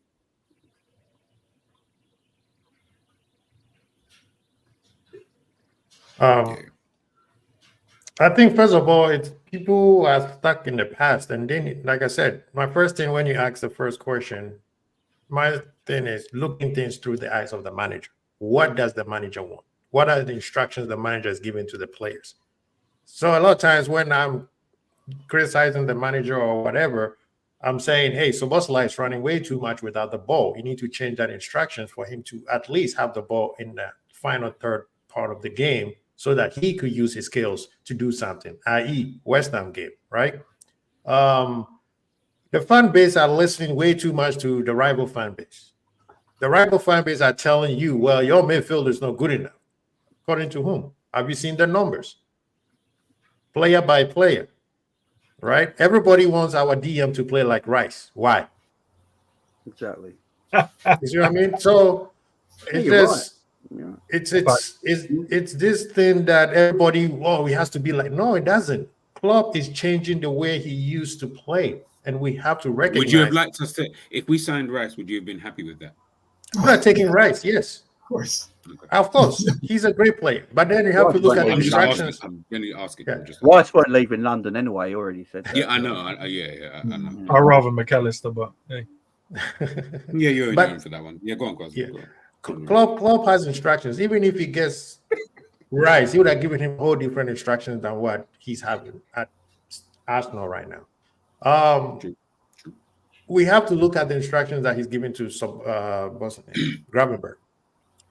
Gravenberch came in after the preseason, so he has no preseason, no chemistry built with the team yet. He's figuring it out as he goes. And I like the comment you brought in from Realism that Klopp even doesn't know which team it is because it's a brand new team and he's figuring it out as he goes. The midfielders are going to be interchanging based on the team we're playing against. I.e., you brought Curtis in there because certain game like Arsenal City, you need a guy to hold the ball so that we could position ourselves better rather than getting people who gets the ball and then they're trying to pass the ball right away. And then we lose the ball and the ball is coming right back at us, i.e. when Trent plays in midfield, right? So we have to stop thinking that the way we perceive a midfielder should be playing is that what the manager wants. That is a whole different thing he's doing right now. So Gravenberch, is he up to par? Not yet. We also have to remember how hard it is to play for Klopp in midfield. It took Fabinho almost 2-3 months for him to even get a play. And why do we all keep going back to this? Like, it took Fabinho 2 or 3. I saw Luis Diaz come into the team and bang straight away. I saw Mo Salah come into the team and bang straight away. I saw But look at I'll give you the example why. So Szoboszlai came in and banged straight away, and then all of a sudden, what happens? right? Very true. McAllister, that we saw McAllister at the World Cup and Brighton, he came in and everybody was like, okay, I think we made a mistake. Endo is leaping bounds to play the way that the manager wants him to play. Hence the reason why every Saturday now, everybody, he's the flavor of the month. Luis Diaz, when he first came in, he was a Maverick. So the manager just let, hey, do your thing. Last season, he was the best player on the team until he got injured. And this year, everybody wants him to go to Barcelona. You see what I mean? The Fabinho situation is Klopp brought Fabinho in not to even play 6. He used to play him 8. It was an accident when we played against PSG where he balled out. Then Klopp came out and said, oops. Then he started putting him at 6. So the whole thing is we have to look at it in the prism of the manager. So whoever is your favorite player, what is the manager saying? What is the manager wants him to play? Because Szoboszlai is not playing the same way when he goes to Hungary. Diaz does not play the same way when he goes to Colombia. Nunes doesn't play the same way when he goes to Uruguay. Gini didn't play that position when he was at Netherlands. Right? So at this point, people need to stop looking at things of how they think the player should be playing and say, okay, what is the manager looking at? What does the manager wants you to play? Then we could go from there. Because Szoboszlai, yes, his attacking prowess has gone down, but have you seen the amount of mileage he's putting on his leg? Yeah. And the fact that a lot of rival fans are making fun of us because we started calling him the Hungarian Gerrard, which is our fault. The same thing we talked about beating Man U 9-0 and then it didn't happen. Rival fans are making fun of us because they were like, well, he's not doing anything that Gerrard was doing. But yet, if you look at his defensive style of play, it's ridiculous. Trent can't be doing what Trent is doing if Szoboszlai is not filling up those spaces. So we have to look at things what the manager wants. When we figure that part out, then we will understand because Gravenberch is not there yet. The guy, he's maybe a step or two behind the other guys who came in preseason. So I give him, that's why I say I give everybody leeway until next season. Next season, nah, you have no excuse. So next season, would you like to then see a more settled squad instead of the constant? Then the manager has to, yes, definitely. Yeah. The manager has to have his 11, and then everybody else who comes in as a substitute. Of course, an injury and all this stuff. Do you think Man City think the same way though? Because Man City don't look at their team like that as a base 11. That's what I was. Let me answer this one real quick. A lot of people give Pep a lot of credit about Man City or how he rotated. Pep keeps the same team until there's an injury or a dip of form. And then depending on the game he's playing, then he will make a rotation. He played Liverpool with the same 11. When was the last time we saw that? So we have to, that's what I'm saying. Yeah, we have to look at how, especially Klopp and Pep are notorious for doing things like you and I playing FIFA. It has to be the way we want it to be played. But that's the question. I asked Barnes this question on his show, and I asked the panel on this show the same question. And that is, do you want a team that other teams have to adjust for, or do you want a team that you can adjust for your competition? Because we mentioned about the fact of how during that run that we had in the early parts of the era, of the Klopp era at least, we had a pretty much settled front three, for instance. Okay, every day we knew it was going to be Mane, it was going to be Bobby, it was going to be Salah, and other teams had to adjust for it. And there's even parts and points where Ancelotti said, "Oh, we knew how to prepare for them and this and that, or we knew what to expect." Well, with this team, I just mentioned it in that earlier comment. There's players that are now competing for these roles, not because they're just the other person that's performing isn't good enough. It's more so that there's competition because they're getting the opportunities and they're actually performing themselves. So now we have these options in many different areas of the pitch that create different variables of how you want to approach a team and how you want to approach a game, whether it's sitting in a low block, whether they're going to come out and actually play football. All these options are now open. So that's why I often ask you, what is your mindset with how you look? What do you think is the way that you would approach it? Do you have a team that is rigid, or do you have a team that is adjustable? I think just to touch on it myself, like I agree. I would rather have the latter in terms, or I'd rather have a team that you can rotate and things like that. My thing is, I don't believe we're rotating because we need to change the team, though. I genuinely believe we're only rotating, one, because players are dropping out and getting injured, and two, some players are just not performing in the previous games that they have played, meaning said player has to now get replaced. So, as an example, the Curtis Jones and Gravenberch situation.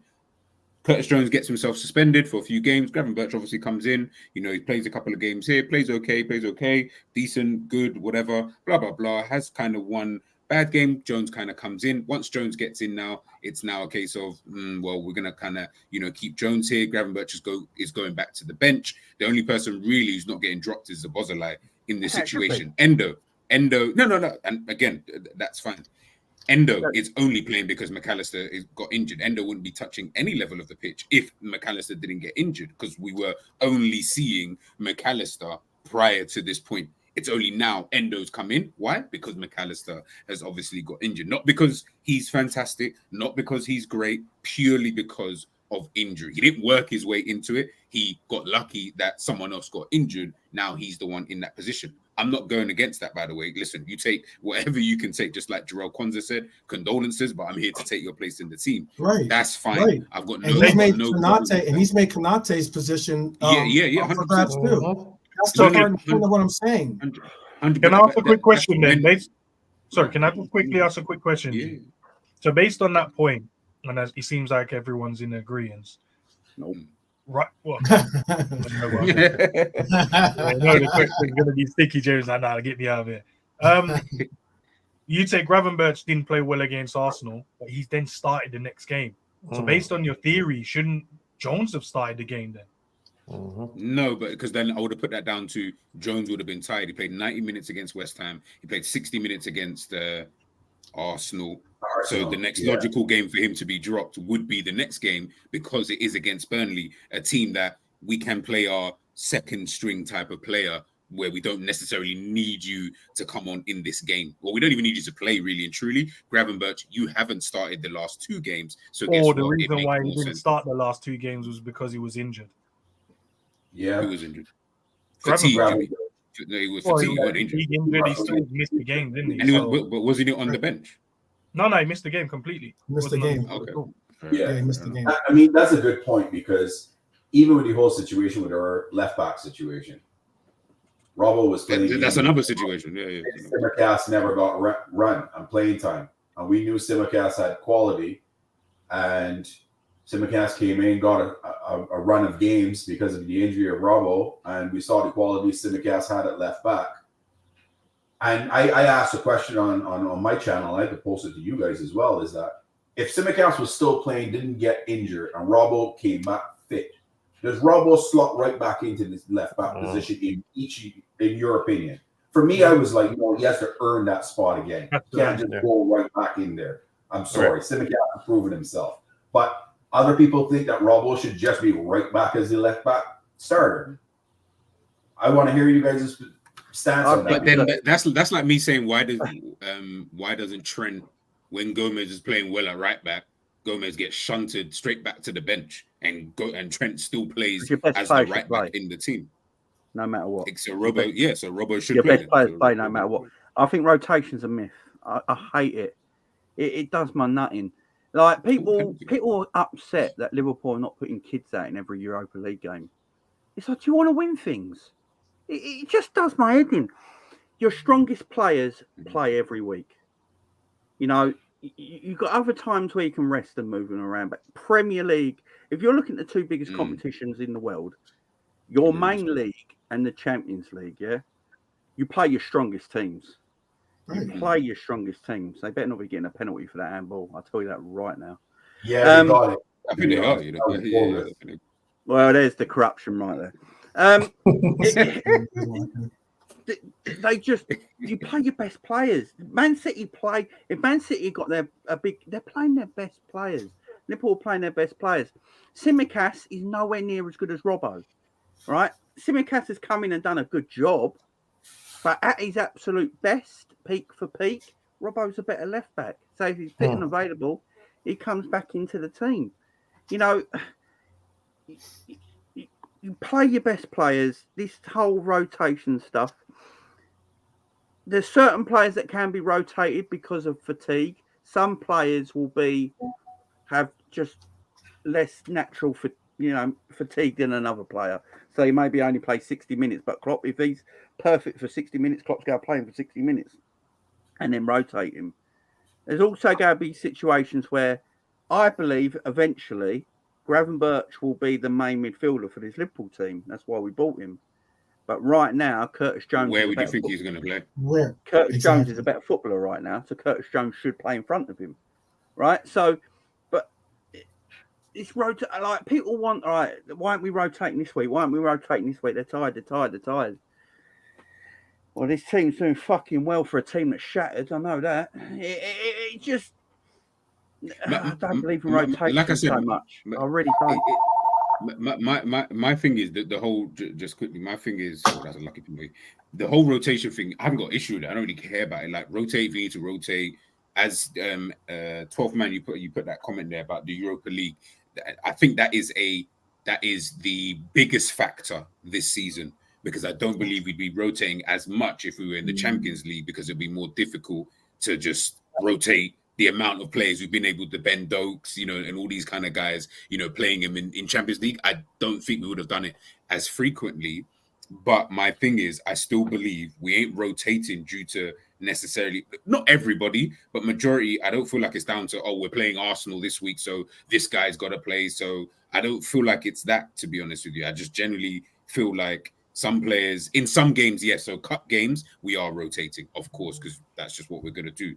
But in league games, I don't feel like it's, we're playing this team, so he's rotating. It's just, this guy's not doing so well, so guess what? This guy kind of get frozen. Hence why more time you'll see the midfield of McAllister, Curtis Jones, Szoboszlai. That's kind of the three that I feel he wants to go with once everybody is kind of fit. The Gravenberches, the Endos, and Harvey Elliott's and stuff like that. These guys, I'm not saying they're not good players. They're good enough to start in maybe lower tier type of games. Like, I'll be more confident in that. But when you're looking at these guys in a general sense, they're more the guys who are coming off the bench. They're the ones who, Harvey Elliott, how many times has he come off the bench? Had good games. Now we're here. You know what I mean? In this position where, again, flavor of the month. Start Harvey Elliott. He's got to play.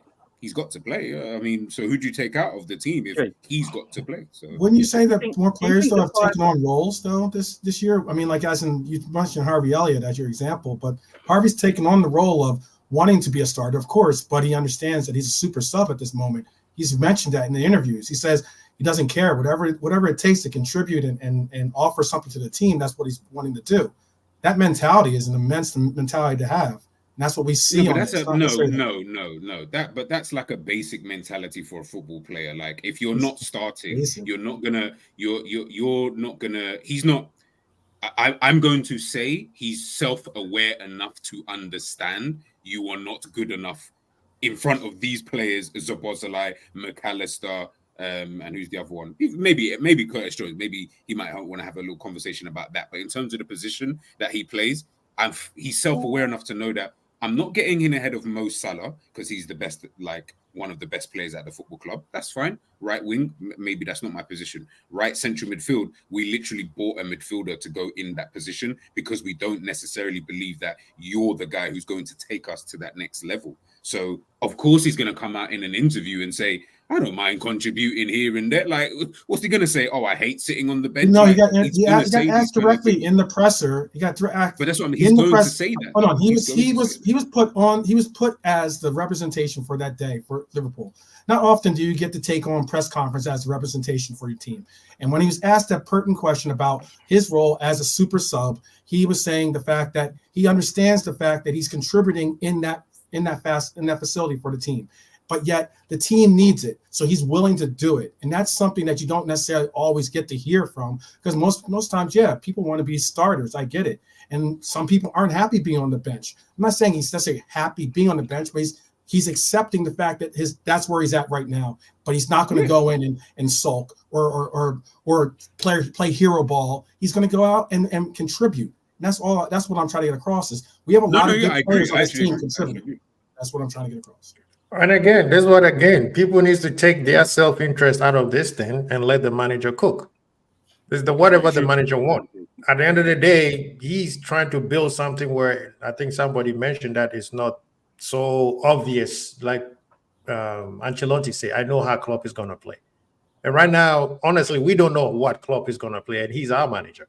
So we just have to watch what Klopp is doing, and eventually we will see where this thing is going, because he has brand new midfield. He ripped the entire heart of the team out and building a new one. And as Jamie said, there's a few forwards that are also new, right? Diaz hasn't played a full season with Liverpool yet. He played half and got injured the following season. Jota and Oli Salah are the main two guys from the up top. So we just have to be patient. Yes, it's frustrating to be patient and just see where the manager is trying to do, because he is going to chop and change. I promise you that. He's going to chop and change. He's never going to stop. Chop and change what, though? The midfield. It's not going to be consistent midfield like I think it will be. He just don't know what Freeze wants yet. Exactly. That's what I'm saying. And that's what I'm saying. He's going to keep chop and changing. This is what I'm saying. He's waiting for Thiago to come back. I'm telling you right now. Because I think Klopp is waiting to see what Thiago and Trent are like playing, with Trent inverting. Because Trent has not inverted as a right back with Thiago playing yet. And I think he's waiting to see what that looks like. And that is a very risky game, because Thiago is not going to be able to run like that. You put in right back. You don't need him to run. He doesn't need to run. Come on. You don't put the pedal to the metal on the Bentley. You saw it a few games last season. He cruising. No, Thiago and Trent have never played together when Trent was inverting. Yeah, the box formation, him and Trent was in midfield. No, because Thiago's been injured since February. He had half hour. No, but we started it before February. We didn't start playing it in February. No, we played this inverted role for 30 games in the Premier League. I'll go and check. And Liverpool have only lost one game in 30 Premier League matches or something like that. Yeah, I know. Trent inverting. But still, I'm saying the same reason we tell City fans KDB coming back is not going to be he's just going to be balling out for after all this injury time. Same thing we have to look at Thiago, especially coming after a long injury. There's a possibility that he will get injured again. That's always been my thing. That's the same thing I was thinking the other day. Was everybody said exactly what you just said there?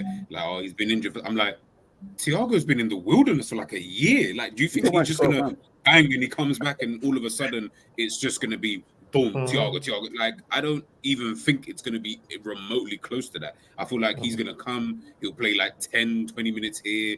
Like, Klopp will obviously just try and just feed him in where wherever he can, and then obviously once he gets back to that, hopefully to the full fitness, and by then we might have a settled midfield. So then it's almost like, well, you don't really have a starting spot in this team, which is fine, because I'll be honest, like if we're waiting for Thiago to come back, then we've got bigger problems. Like we should have a team without Thiago, and he just add to the team and just be another component, like by Tečić, another player. I'm not waiting for him. It's you should just be able to come back into the team, and we're able to kind of do our thing, with you on the pitch. But I just think the whole rotation thing. Listen, I think you can see it in many different ways. It all kind of depends. It's going to be interesting to see how this continues, especially if we don't sign anybody in January, meaning he just goes with this squad and this team.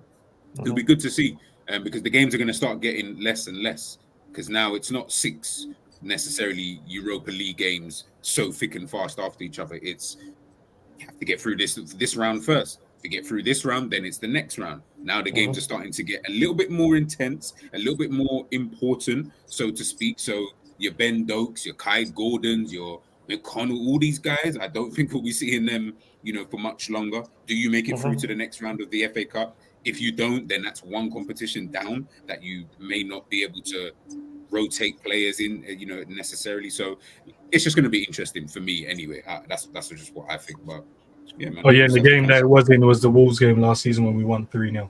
We lost 3-0, sorry. what month or when was it? It's early February, maybe middle of Oh, February. early Yeah. February. Trent's been inverting since, was it April? April. That's what. Hey, what do I know? But guys, obviously, I want to go to our and big up everybody in the chat so far, man. Thank you guys for obviously tuning into us. I want to go to our ratings. I want to rate the squad this season. This one's going to be interesting. I'm not gonna have a say in the You should. rating. You guys will. No. You guys will rate. If there's a tie, then I will try and break it with whatever I think. But It's gonna be tough with 5 people, but okay, I got you. But, oh snap! I just realized. Yeah, but I feel you. Someone was on the fence. I gotta make a comment here right now. The Prem's completely lost all credibility right now. That's the truth. Say that again. Told you he's corrupt. Jimmy, Man. how was that penalty?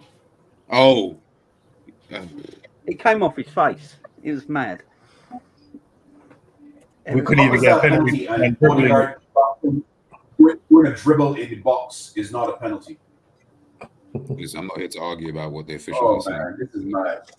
Look, Might I've get said it fined. and said it again. The Prem needs to put independent group in charge of VAR and leave the referees out the VAR room. Simple as that. You fix the problem that way. That's mad. Anyway, let me continue, G. Sorry. No. I'm just trying to get this thing up, but I'm looking at it now again. Anyway, yeah, it is a bit of a sticky one. And you know what? It just before I even get into that, when it does come to, and I'll give this 5 minutes because I really don't care that much, and I try not to go into it. But when we look at this whole officials and the VAR and the decisions against us and all this kind of stuff, I don't like using this word, but I've seen everybody mention it. Do you feel like there's some type of conspiracy against us, so to speak, 100%. this season? I don't. There feels like there's. I think the reason there feels like a conspiracy is because you see the things that like the Diaz goal against Tottenham is the biggest VAR blunder of all ever. 100%. There's no way of working out that. That was disgusting what they did. Oh my god! Kyle. Then Liverpool are on at 12:30 every other Saturday. Then and then you got these decisions that they're making against us, but so we didn't get that handball when Odegaard blatantly tried to play basketball with the ball and started dribbling, but they just gave a penalty to Man City for a hand for a penalty that came off his arm and his face at the same time, in a natural position where he's on. You can't. There does seem like an issue, but I don't know if it's a gender against us. I just think the refs are so bad. They're gutless cowards, in my opinion. They're just gutless cowards, and they want to be the star of the show. Like at the end of every game, we talk about officials, and they want to be the superstars, and then they just get in their cars and drive home. They don't do interviews. They don't discuss why they came with them decisions. But then you put a manager who's raging seconds after the game was finished and put a microphone in front of him, and of course he's going to come out and be angry and upset because his emotions are high. But the referees and the officials that are causing these issues, just get in their car and go home. You never hear from them again. It's disgusting. And with this much I don't like to use the C word, but with this much, not that C word, with that much, That's what I was thinking. I love using that word. But no, with the money that is involved in football today, and the billionaires and the amount of money it's running through football, and now you have virtual reality and all that and AI, you can't tell me there's no corruption. Come on. Of course there is. You're never going to be able to prove it. How many times do you know a team that can have 115 charges against them are allowed to just play on like it's not, like it's nothing? But in other sports, when there's things that are going against them, they've got charges against them, they're not allowed to compete in their sport. They have to sit at home till them charges are complete. But in football, because City have got the wealthiest owners in the world, and they run football now. Who would you? I don't know if you just said it there, Jamie. Would you guys want like an independent group of individuals to come into VAR as opposed to? Okay, I'm just trying to. Yes, because then they're not their mates. It's like, so if you're the ref and I'm on VAR, I don't really want to overrule you because you're my pal. you know what I mean? I don't. That's got to go through their They head. even have- There's no Shane, they doubt even have about that. They got to go through their head. That's my pal down there. I don't want him to look like a muppet in front of 60,000 people or millions watching. So I won't. I'll help him out a little bit. It's you've got to be separate, man. The people doing VAR, because they're miles away, they don't have to have anything to do with them. They're just separate officials. Then they can get in their earpiece and go, look, you paused up there. It's an incorrect call. Like the Liverpool goal, where Darwin does not even touch that Tyler. Tyler holds his head like this because he thinks he's effed up.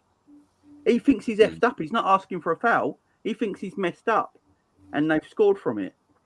And the VAR basically know it's a foul, but they won't overrule the referee because he made an online call. Now, the whole point of VAR is they're meant to help out the officials when they get it wrong, but they don't do that. What is the word they use? Obvious and clear, or whatever. Clear and obvious. Clear and obvious error. What's a clear and obvious mistake? So Yeah. no one's ever said it. If a referee if a referee makes a mistake live while we're all watching it, ain't that clear and obvious? So any mistake the referee makes should be acknowledged by the VAR because they're watching. I think it's the rules. I said it before, Quasi. We had this conversation the other day. Honestly, I genuinely believe it's the rules because the rules are too ambiguous. Like it leaves way too much for interpretation. As you just said, clear and obvious. Well, what's clear and obvious? What is clear and obvious? Different to Quasi, to Bayesian, to Ends, to 12, to Jamie. Like we all might have a different opinion of what we consider to be clear and obvious. So. It's just our interpretation. Whereas if you made the rules literally as black and white as they should be, then you just wouldn't have these.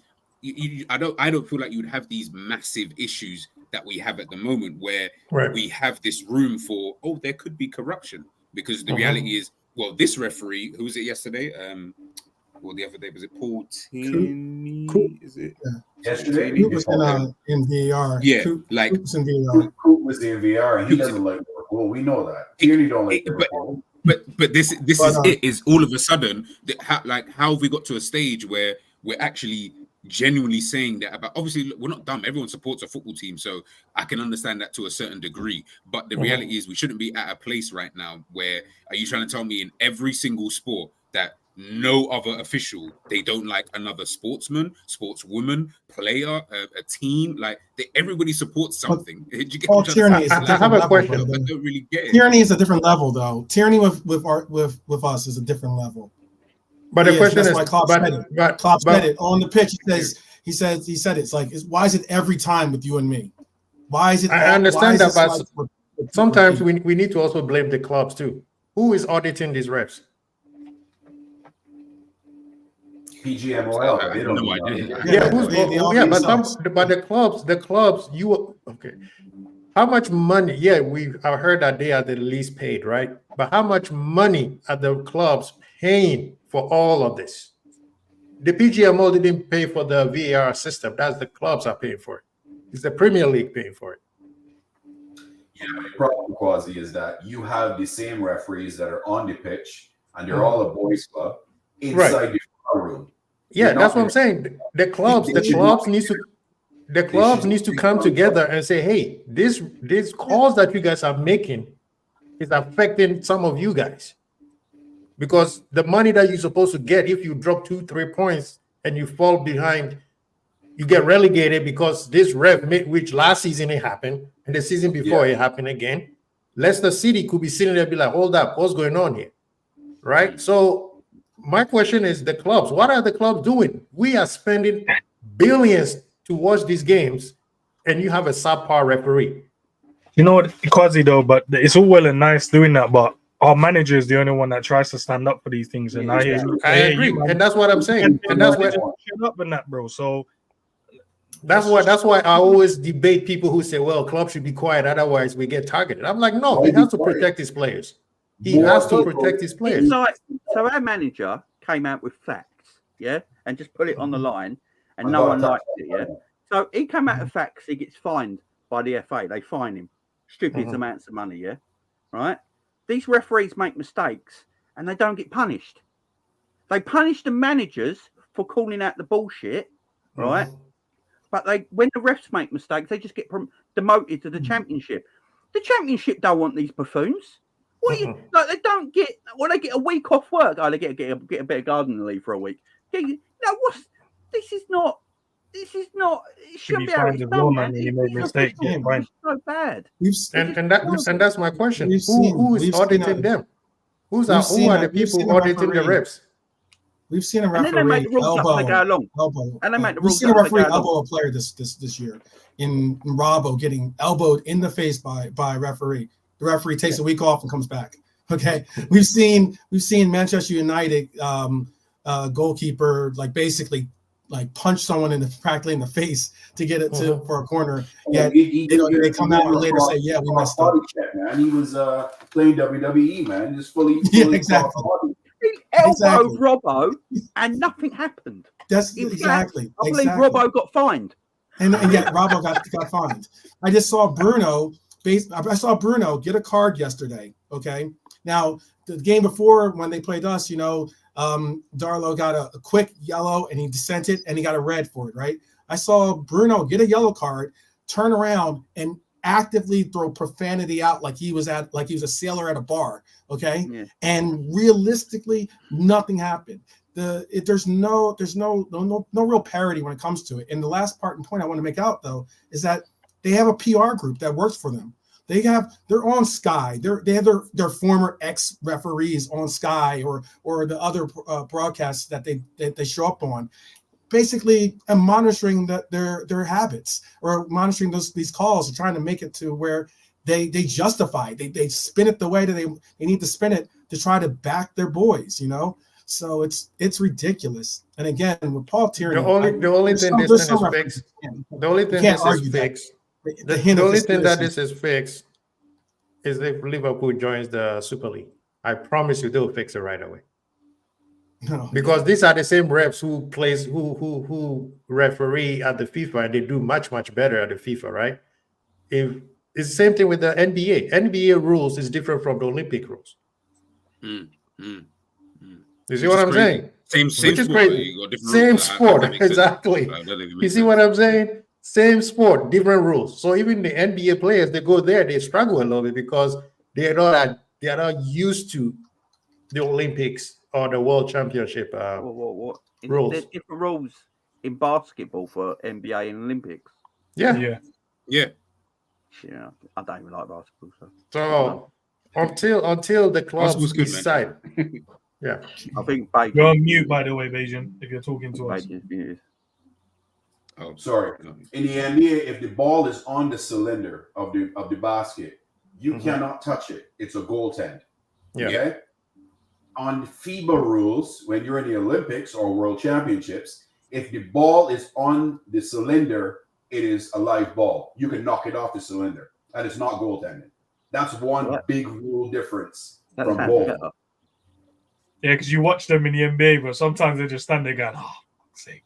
Yeah. Can't even touch that. Or they jump up and it's let me just go to the side.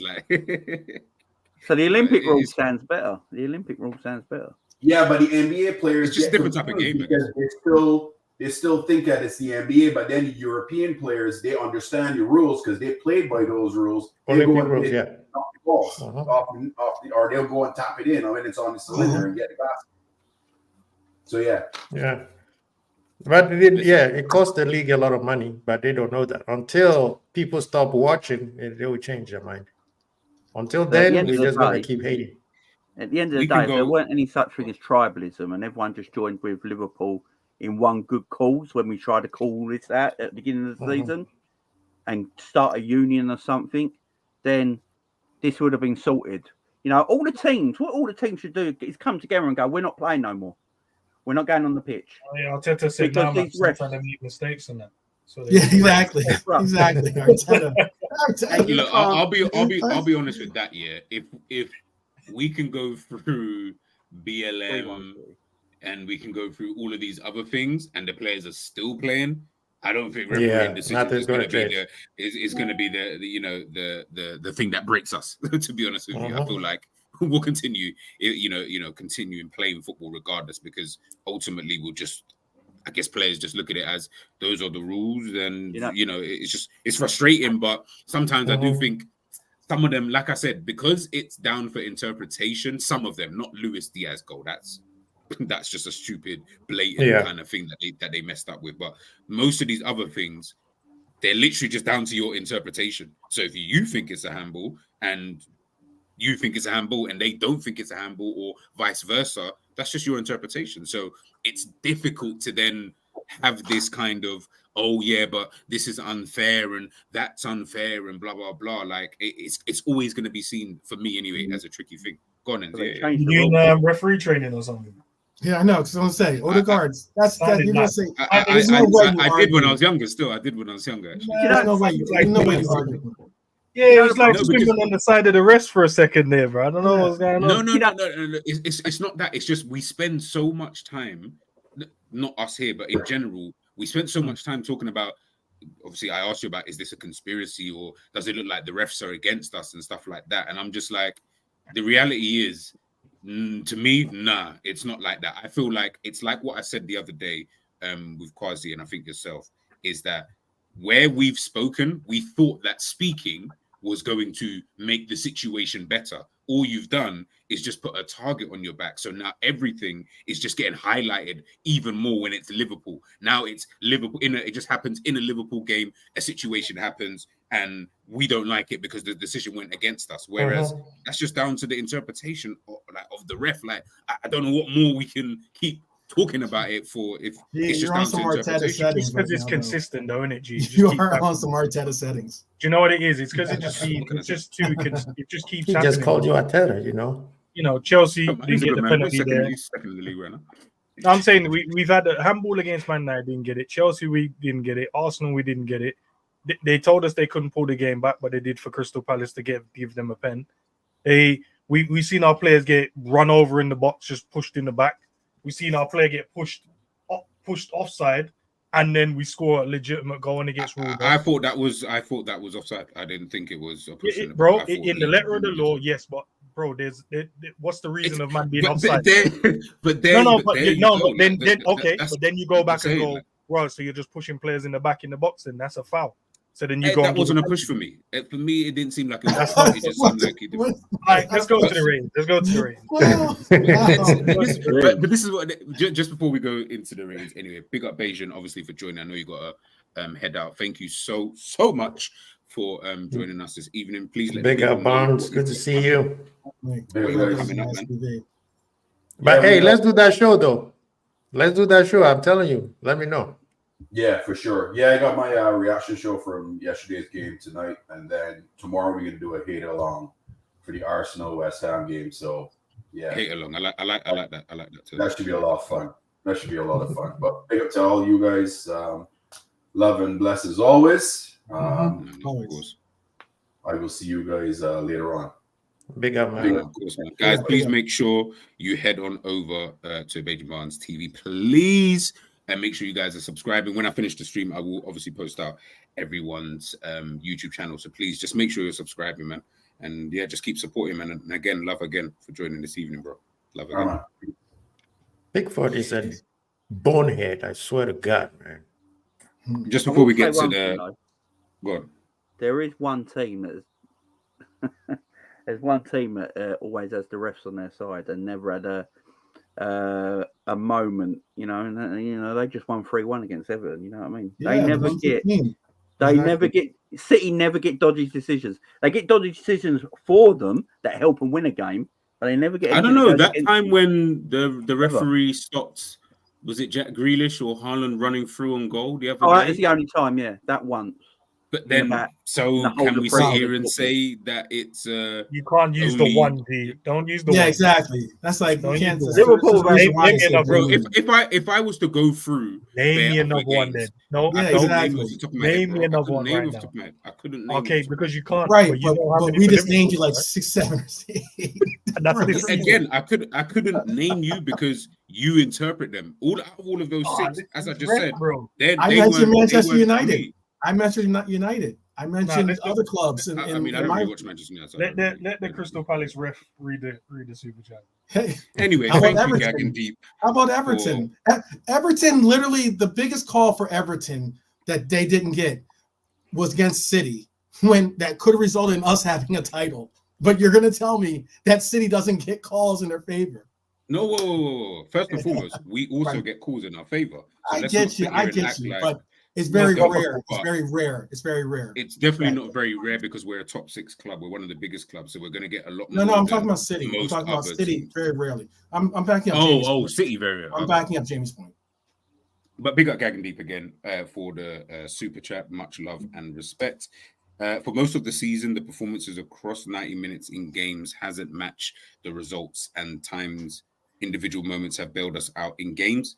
Consistency is needed, otherwise we will fall short. And that segues us into the ratings. Give me 2 seconds to get this up. But like I said, this is why I only want to spend 5 minutes on that, and we ended up even longer because I just knew that Referees the whole show, man. stick in their back. Like it's just for me, it's just one of them things, man. It's one of them things. I'm not really. I try not to focus on it too much, man. If you win the game of football, you probably won't moan too much about refereeing decisions. So here you guys can you guys see it on the screen? Yeah. So obviously got the squad. Like I said, I don't think Ben Doak and all of those kind of guys. I haven't put Bajcetic or Thiago, of course, in that either because these guys. I mean, Bajcetic just played, I think, just one game. I see Doak over there. Doak is right by Matip, isn't he? Oh, I shouldn't have put him in, Yeah, but I'm not gonna really rate Ben Doak. I mean, he's got injured as well, so it's going to be difficult to really put him into anything. I think we'll start off nice and easy. Alisson. 8 to 10. So I'll go Quasi, 12, Ends, and then Jamie. Yeah, on job. Yeah. I think that's the easiest one, to be honest. That's the easiest one.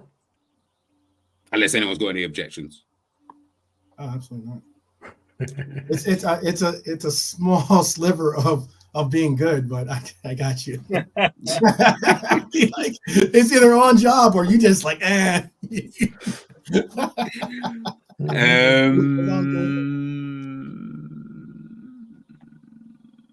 Might as well do the goalkeepers, isn't it? Yeah, because Kelleher's had a bunch of games. Has he had enough? Okay, cool. Go on. Yeah, he played pretty much all the Europa League games. Yeah. Are we talking about EPL or everything? No, all competition. All competition, okay. Go on, He Keller. played Premier League games as Quasi. well because Ali was injured. So Yeah.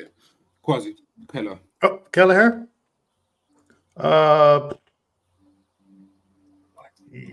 Just above that.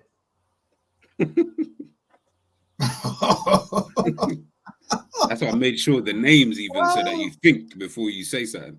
Yeah, just above that. He's not dead. He didn't play enough games. You know, his games are not. He's not dead, but he's in a coma. Yeah, He's in a coma, yeah.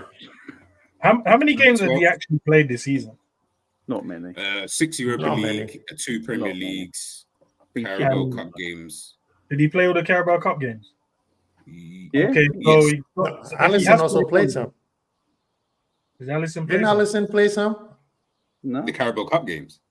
Yeah. No. I can't remember if he has or I not. don't think so. Yeah, has Let me played. double check, but I don't think I so. can't remember. So if we Okay. go by the premise as he hasn't, so we're talking about we've qualified into the knockout stages in Europa League. We're in the semi-finals of the League Cup, and the 2 Premier League games he played, we won. Yeah, but he's been crap. He has been pretty poor He's though. been most shit. of He them. don't save anything. Everything goes through him. But He's that's played not Including 10 one of the games. Europa games. He's One of the played- Europa he's played games he 10 was games this good. season. I guess he Yeah, has to say some stuff if we're winning games, I guess. So The Yeah, Fulham game. Who was in the goal for the Fulham game?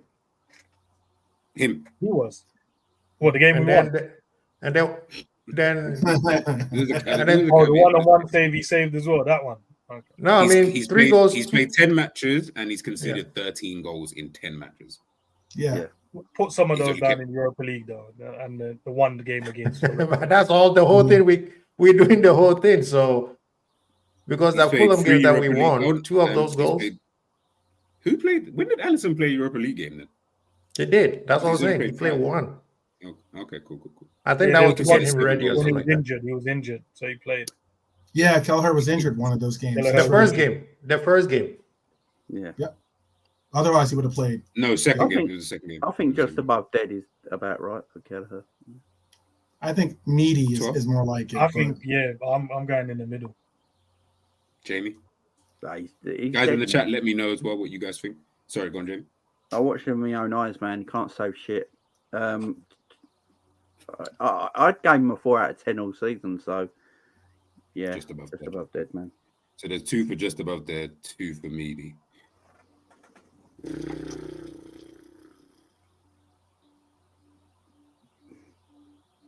Slightly tiebreaker. just above dead. Oh, I know. Barnes made you now the tiebreaker. Yeah, no, I would put him just above dead. I'll be real. I feel like he has been kind of poor in the games, in some of the games that he has played, and for when you haven't played that many games, I'm kind of like, I would give him a 4 kind of thing, like a solid 4, and keep it at that. Next player. So many controversial people on here to go through. Harvey Elliott. Quasi. He's been decent still. So I think he's been 7. Oh, He's been consistent. He's been a solid 7, between 7 and 8 for most of the games he played. You know, he has changed the game coming off the bench. Most of the game that we feel like he didn't play well are the ones he started, and we know he hasn't started that many games. So I think he's been between 7 and 8 in most games. So I'll give him. He's been decent. I agree. I would go. I think he's been more than just decent. He's been a spark plug for us at times. So I'd put him in that 6 to 8 range. Jamie? Kind of a thing anyway. Don't you want to go ends? Sorry. No, he already said I he agree. agrees I with agree that. with Quasi. I think Elliott should go in the 8 or 10 bracket. Let's be fair here. Every time he comes on as a sub, he changes the game for the better. Yeah. Every single time. I think he's been better and decent, to be fair. I think he's been on the job. I think he's been one of our better players this season. It's just because he's not starting games, but every substitution appearance he makes, he's been good in Europe. He's been good in the League Cups. He's played every cup game and been very good. I'd put him in 8 to 10, to be honest. I think he's been really good this season. I'm going to leave him in. He's been decent still because I had him at a 7. I feel like, yeah, he's been decent still, literally. Like, that's exactly how I said it when I thought about him. I was like, yeah, he's actually been decent still. On job, I hear what you're saying, though, Jamie, but I feel like that's just more, again, it's just recently. Before that, I didn't think he was on job. I just thought you didn't know whether he was coming or going. He would come off the bench. All season, he's been excellent off the bench. I don't know, because he comes off the bench, he looks like this super sub. You know, he not even in goals, just how he plays, and he's energetic, and you know he's playing that role really, really well. Starting games at the beginning of the season. Nah, I didn't think he was there at all. Like, he just looked out of pocket most of the times, in my opinion. When I was watching him start games, he just looked so much better coming off the bench with what he can actually do. That's why I was like, you know what? Overall, I'd have to say he's been decent still. Like, I don't think any lower than that, media or anything like that. But on job, I feel like that's got to be saved for the people who have been seriously on job, you know, for us kind of this season. But I do hear what you're saying, though. I do hear what you're saying.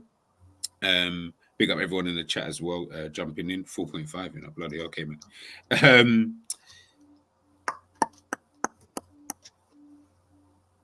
Simicast.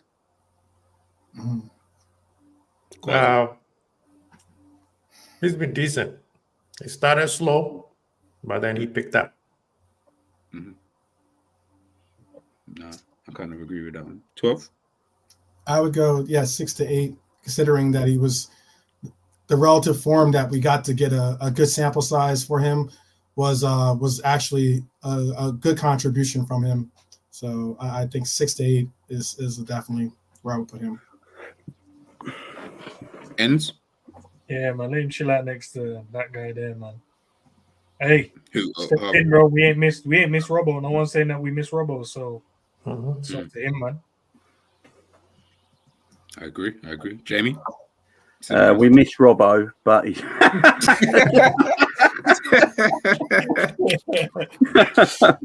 no, Simi's been decent, man.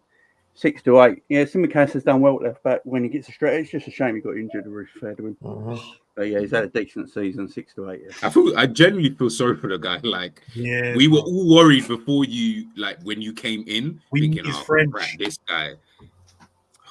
We is actually English, but fair enough if you want to, do the French thing. But I felt like I feel like now that he was then able to come into the team and then you get injured. Now I'm just looking at it thinking, I mean, I've not heard, unless someone here can tell me how long is he actually out for. I've not seen anything myself. So broken collarbone, bro. So that's 3 months. Got to build the strength back in there, then get over it. It's gonna be long now. Yeah, tell him to man up, man. He can do that quick. This one, bro. Who should we go with? Luis Diaz. This was a funny one.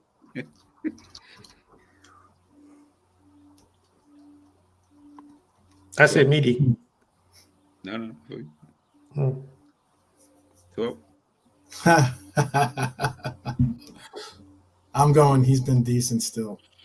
I'm going to get called out for it, but I just think that considering he had possibly one of the best form, he was possibly one of the most informed players on our team early in the campaign. In the fact that he was scoring goals. I know, Jamie, I know you don't want to hear it, but I mean, he was scoring goals. He's gone through some real calamities. He went through some real calamities through, certain circumstances in his life that have obviously affected him. But all the same, he even so, he still comes out, gets us a equalizer at Luton, which would have been one of the biggest, deflators of our season if we allow for that to be an L rather than a draw. So I mean, I get that we don't all have high numbers probably for the ratings for him, but I think he's been a 6 at least. I wouldn't put him in a 5 or a 4. That's why, so he's like borderline. He's been decent still, I would say, because he's been going through a lot, and I think that should factor into it. Okay. Should be a politician, boy, because you even tried to convince me that. Hey, 12, now, man, respect, man. At least you're watching the game. The rest of these guys ain't watching. First and foremost, please do not. Please do not. Is it my turn or? Yeah, it's your turn.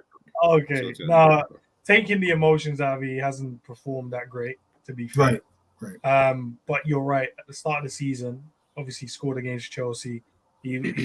He tried. He was working his hardest, man, but he hasn't been great. But factoring in what's happened to him, you have to take that out of it because it's about his performance this season. And I know it's a part of it as well, because I feel like if what didn't happen to his family, maybe his performance would have been better, but we don't know. Mm-hmm. I think it wouldn't be too harsh to put him in the 2 to 4, but I feel like just put him in the middle, just factor in what's happened. Yeah. Just put him in the middle. Jamie? Yeah. Mad, man. He's absolutely mad. Jamie? Now we've got another person inside. I would have heard it. Like, even out these numbers, boy. God. Diaz started the season well, I'll give you that. But for about 3 or 4 games, and he's been dead since. Look, I understand his father got kidnapped and all that, but I can't keep using that as an excuse. His dad's having the time of his life now. I see him at every game laughing, man. And stop using this as an excuse. I saw Alexander-Arnold fight on the front line in a war with Ukraine and win a world heavyweight title. That's not. I mean, we've got to stop using this stuff as an excuse. Everyone chooses not the same, though. He's not been great. Stop pretending he's been great this season. Let's just stop the stupidness. Was he great in Everton? He's been okay in here and now. Okay. He's been a 2 to 4 this season. That's it. And he can be better because he has all the technical ability in the world to be better, but he's not living up to what he is. He's just not. He's not living up to the quality that man has, and he has abundance of quality. He should be.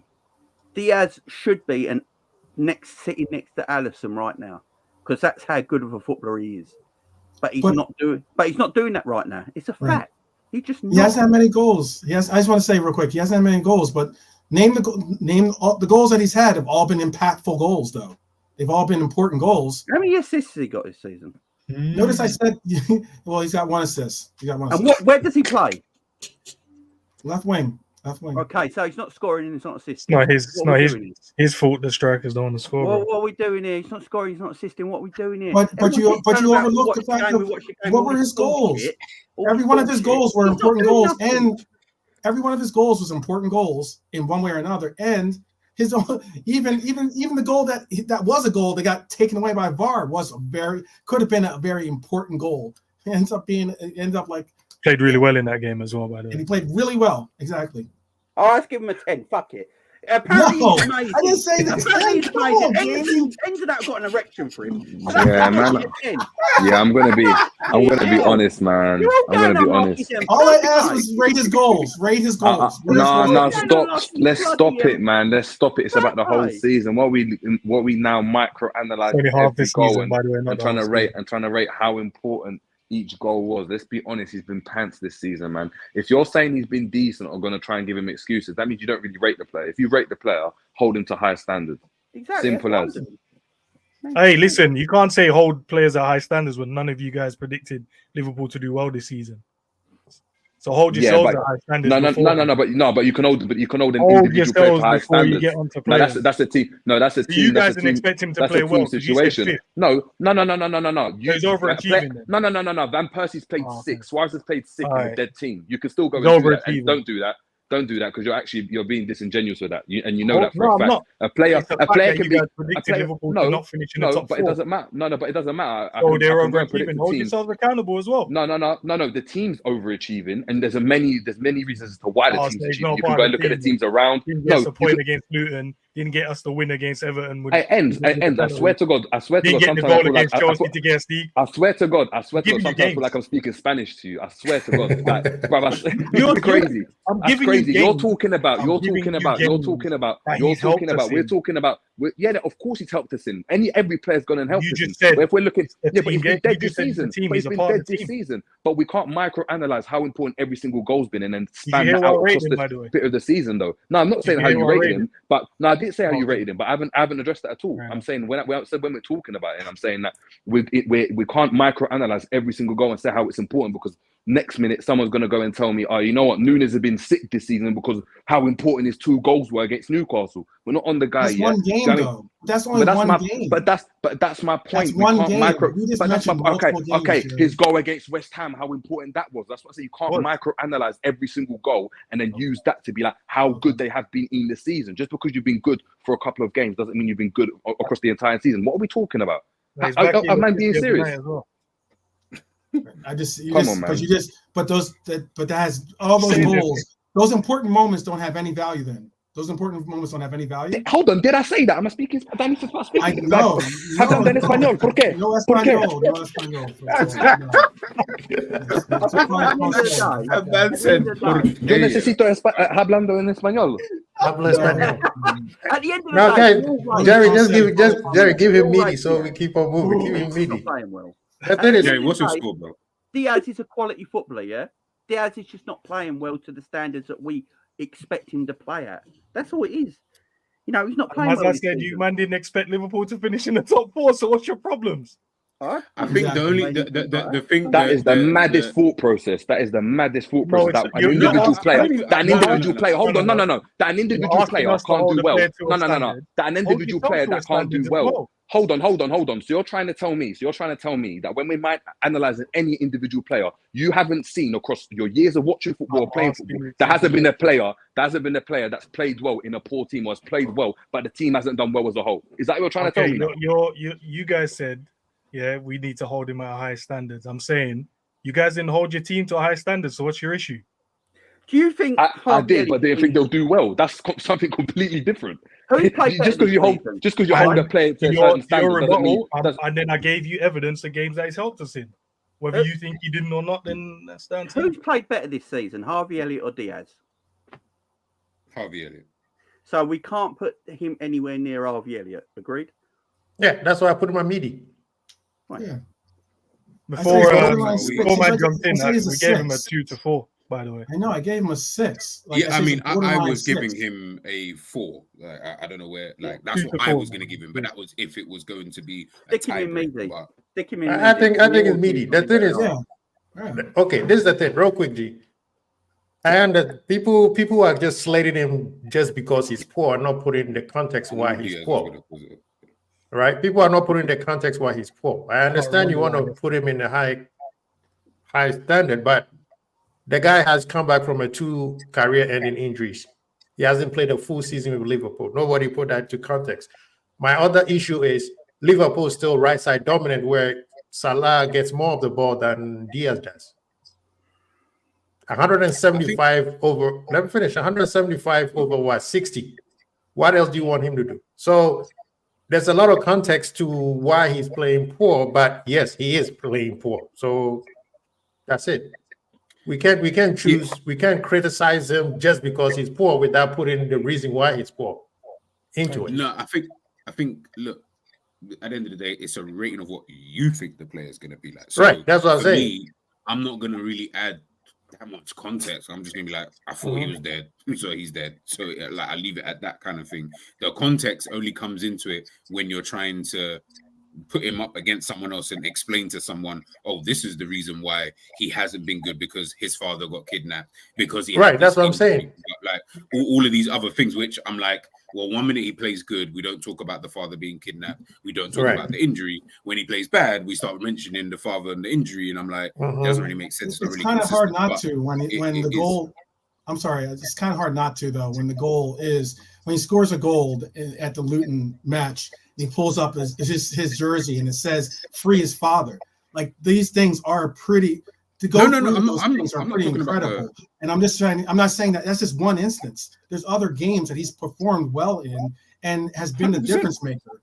And I'm not saying though that he's been great this whole entire season. But what I am saying, he has had moments of brilliance, or at least some really good moments that have been definitely been undercut by a lot of people that just seem to want to slate him for whatever reason they have. That's the part and point. But again, I'm saying he's a 6. I don't. If you put him in the middle of right where he's at, I'm cool with it. But I still think that he has had times when he's been a real difference maker for us this year. I'm just gonna leave him in meaty because I think there was more votes to have him lower though. To be fair, G. Why did you choose? Who had him? Who had him at? I had him at just above dead. I thought the rest of you chose, other than Jerry, obviously. I thought the rest. The highest one was 12. 12 wanted him at 10. Yeah, sorry, it did. To all the Colombian ladies out there, just remember that. I guess. How about that?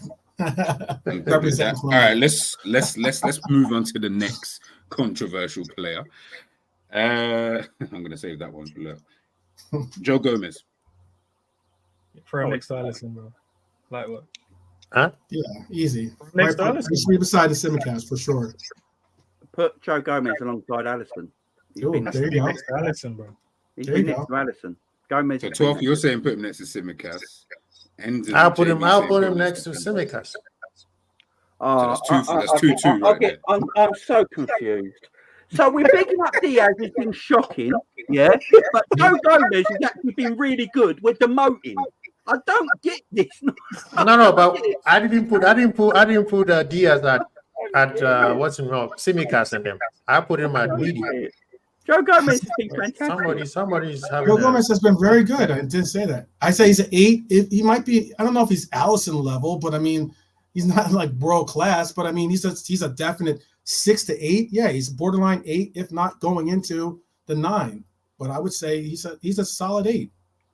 It just though you have 6 to 8 and you have 8 to 10. So he's 8 to 10. He's been great. He's been our second best defender this season. Because 8 to 10, I looked at as 8, 9, and 10 are the 3 numbers where you're like, nah. If I'm looking at someone who's been, would we say, a solid 8, then I'm like, okay, cool. Not a 8 where you're like, he just about scrapes an 8. If you genuinely believe he's been a solid 8, then he's got to be on job. He's got to be in the on job section. He's played if you feel like that's at what right he is. back. Yeah, he's played beautifully at centre back, and he's played beautifully at left back. I don't know what more a man has to do. He's been our second best defender apart from Virgil. So he goes in 8. Second more than Martin? Yeah. He's been our second best defender. He's played right back well, centre back well, left back well. Inverted as well, he's played. Yeah, exactly. And what did you say? What did you put on him? He said What did you put on him? Yeah. No, I said next to Ali, bro. Next to Ali. Jerry, he hasn't put a foot wrong, I don't think. Nope. Next to Ali, he's pretty proper proved me wrong this season. He's been solid. He's been actually on job's the word for it. 100% put him at the top. Say no more. Another controversial one in there, man. There is one in there. There is one, and he plays for Egypt. That's the controversial one. There's another one I was thinking about. But anyway, it's a Bozolai. He's been decent. He's been our. If you're looking at pound for pound, he's probably been our best midfielder. Actually, yeah, 6 to 8. Yeah,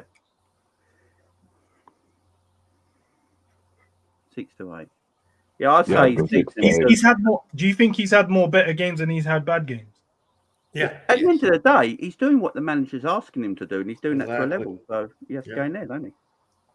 6 to 8. I think he's been all right. Everyone in agreement with that? Everyone good with that? I was gonna. Cool. Yeah. Gravenberch. Where the arguments go start again. Go on, I said all I wanted to say, bro. Round 3. Let's go. Yeah. Go get him. Just put him in 4 to 6, man. Fuck it. Which one? Needy. Oh, I think Needy. that's right. Meaty, Exactly. yeah.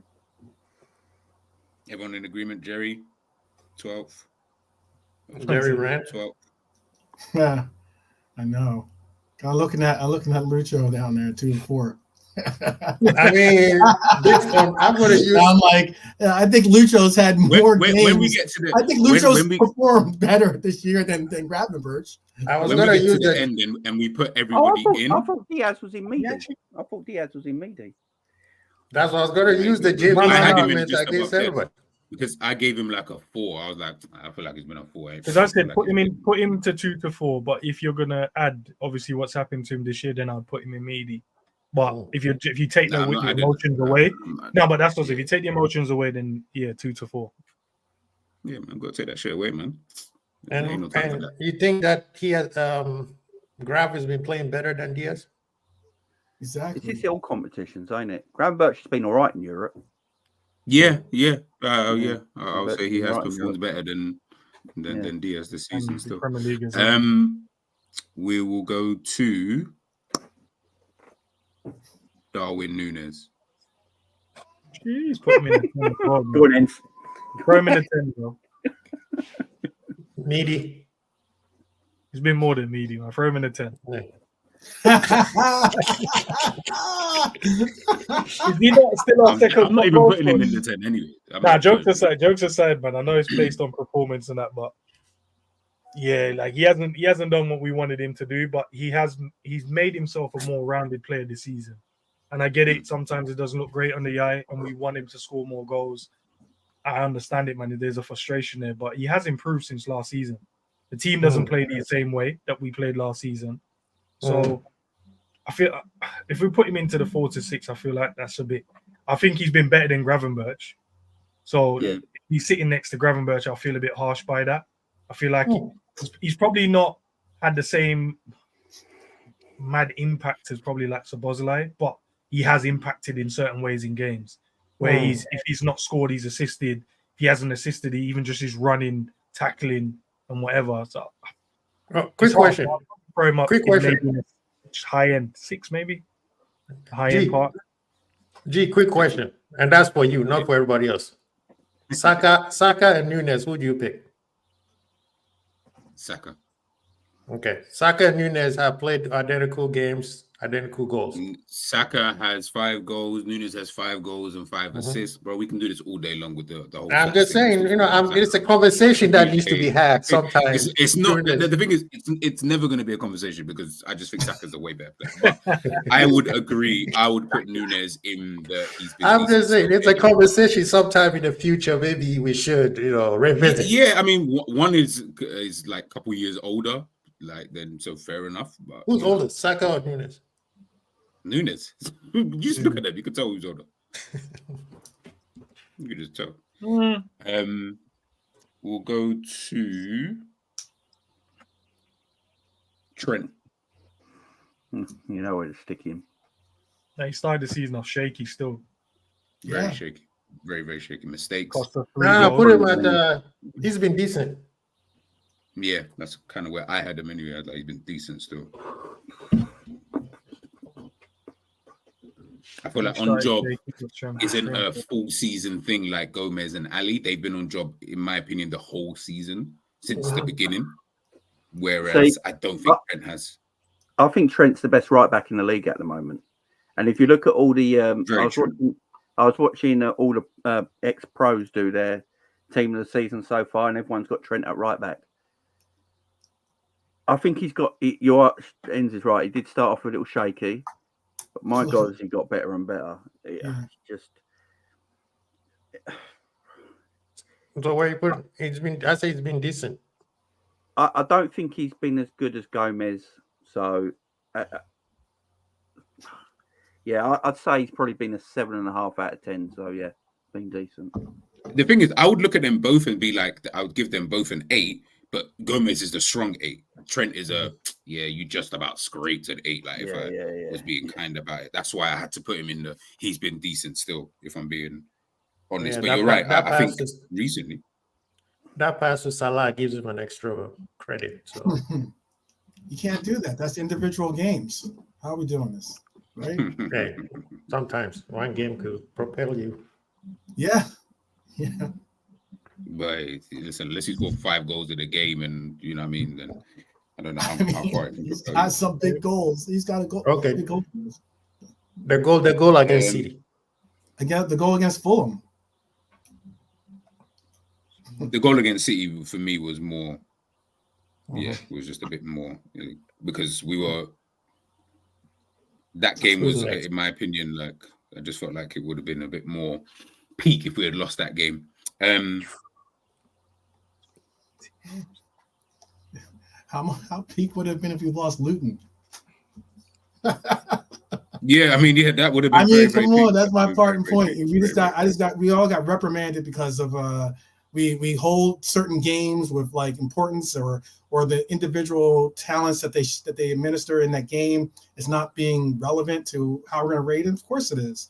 Those big moments make a year. Those are things that you reference whenever you're talking about the year. You know, not many people talk about he worked hard or he did this or he did that. I understand that. I like those things, but big moments are what we all tune in for. And I guess that's why moments. That's why Origi is so loved by this football club, because he scores all of these goals. But if you ask me to pick between Origi and I don't know another striker, I'm pretty sure I'm going with another striker. But Origi is a bum. No, that's not a lie here. He just had a few magical moments in his Liverpool career. But they're important goals. So if we was rating him, people would be like, "Oh my goodness, Origi, he's got to be rated highly because he scored that goal against Barcelona. He scored the goal against it." Like people would start rating this guy like super high, and I'm like, and now he's fat, and that's not Forest, so yeah, we moved. I mean, yeah, for sure. Yeah, he passed through AC Milan as well. You know, what I mean, he did his thing. Konate. Meaty. This one was kind of difficult. I couldn't really think. I put a meaty. He doesn't have enough. He doesn't have enough sample size yet. He's playing well, but playing well now. Yeah, you know that injury and Mate keep him out of the game for a while. His best game was against Arsenal he was tremendous for a long time. Very tremendous in that game, but yeah, I don't think Konate's been. I think Gomez. But the way that we speak about Konate, the way I've heard about this talk about Konate recently, I thought this guy's been best thing since sliced bread. The way everyone's talking about him, like I think he's had one great game, and that was against Arsenal. I don't think he's been. But then, how is this logic even applying, bro? If he's had one good game all season, he's not had one good game. He had one good game all season. I'm saying he's been injured, and Matip has kept him out. Matip has been better than a lot of people give him credit. And that's mad to think that you want to put Konate in other conversations. beat the guy who's in front of you first before you start entering into that. Oh, that's a higher level than the other guys he's going to be compared to. So either way, what's a high level? Gomez and Virgil being better. better. A better centre back than Saliba. No, that's where he was going. I definitely wasn't going there, but fair enough if that's what you think.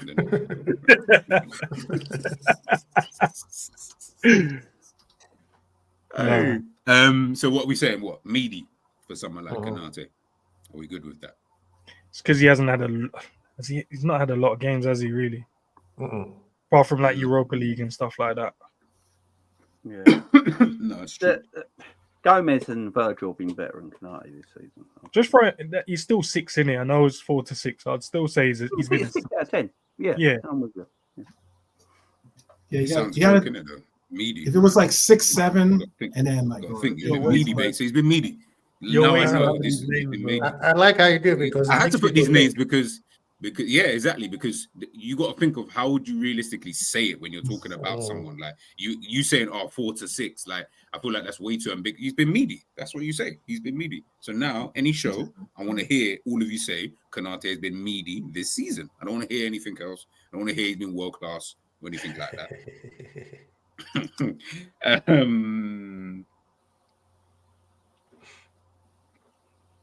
Let's just get Robbo out of the way.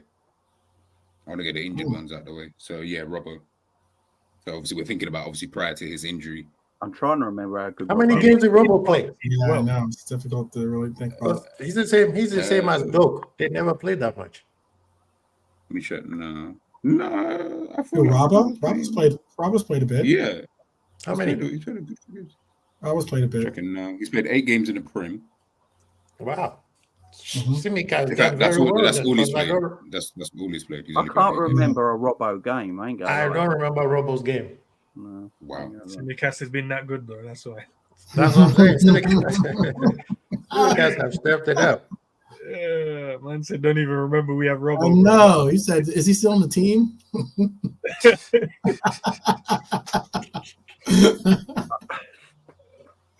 Wow. I'm gonna put Robbo at just above dead. Yeah, I can't remember a Robbo game. I ain't gonna lie. When we're all saying that, we can't even remember. We can't remember. But if you took Doak out, why do you take Doak out? How many? I think Doak's played like 1 game, 2 games. I think plays against Chelsea. I might be plays some Europa games. Listen, if you want to add him in, I was trying to be kind to Doak, but if we need to get rid of Doak full stop. Listen, I was trying to be kind to Doak. Oh, wait, is it the troll just say random stuff? So you guys tell me you're the one saying random stuff. So what we saying for? Robbo played decent against Villa. He played decent against Wolves. He scored, right? Yeah, he scored a big goal for us in Wolves.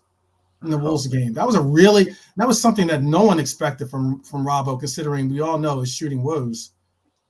Yeah, he's terrible. And he was wearing the captain badge that day. Then he caused the goal against us in the first place. He was dead against Brian, that's what I remember. So where do you guys put him in? I'm putting him in just about that. Yeah, just about that. I feel like I would have given him a 4, like at best.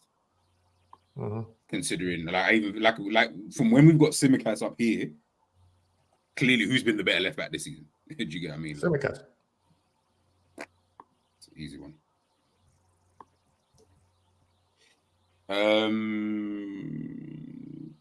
We'll get Ben Doak out of the way then if you want to rate him, but same place.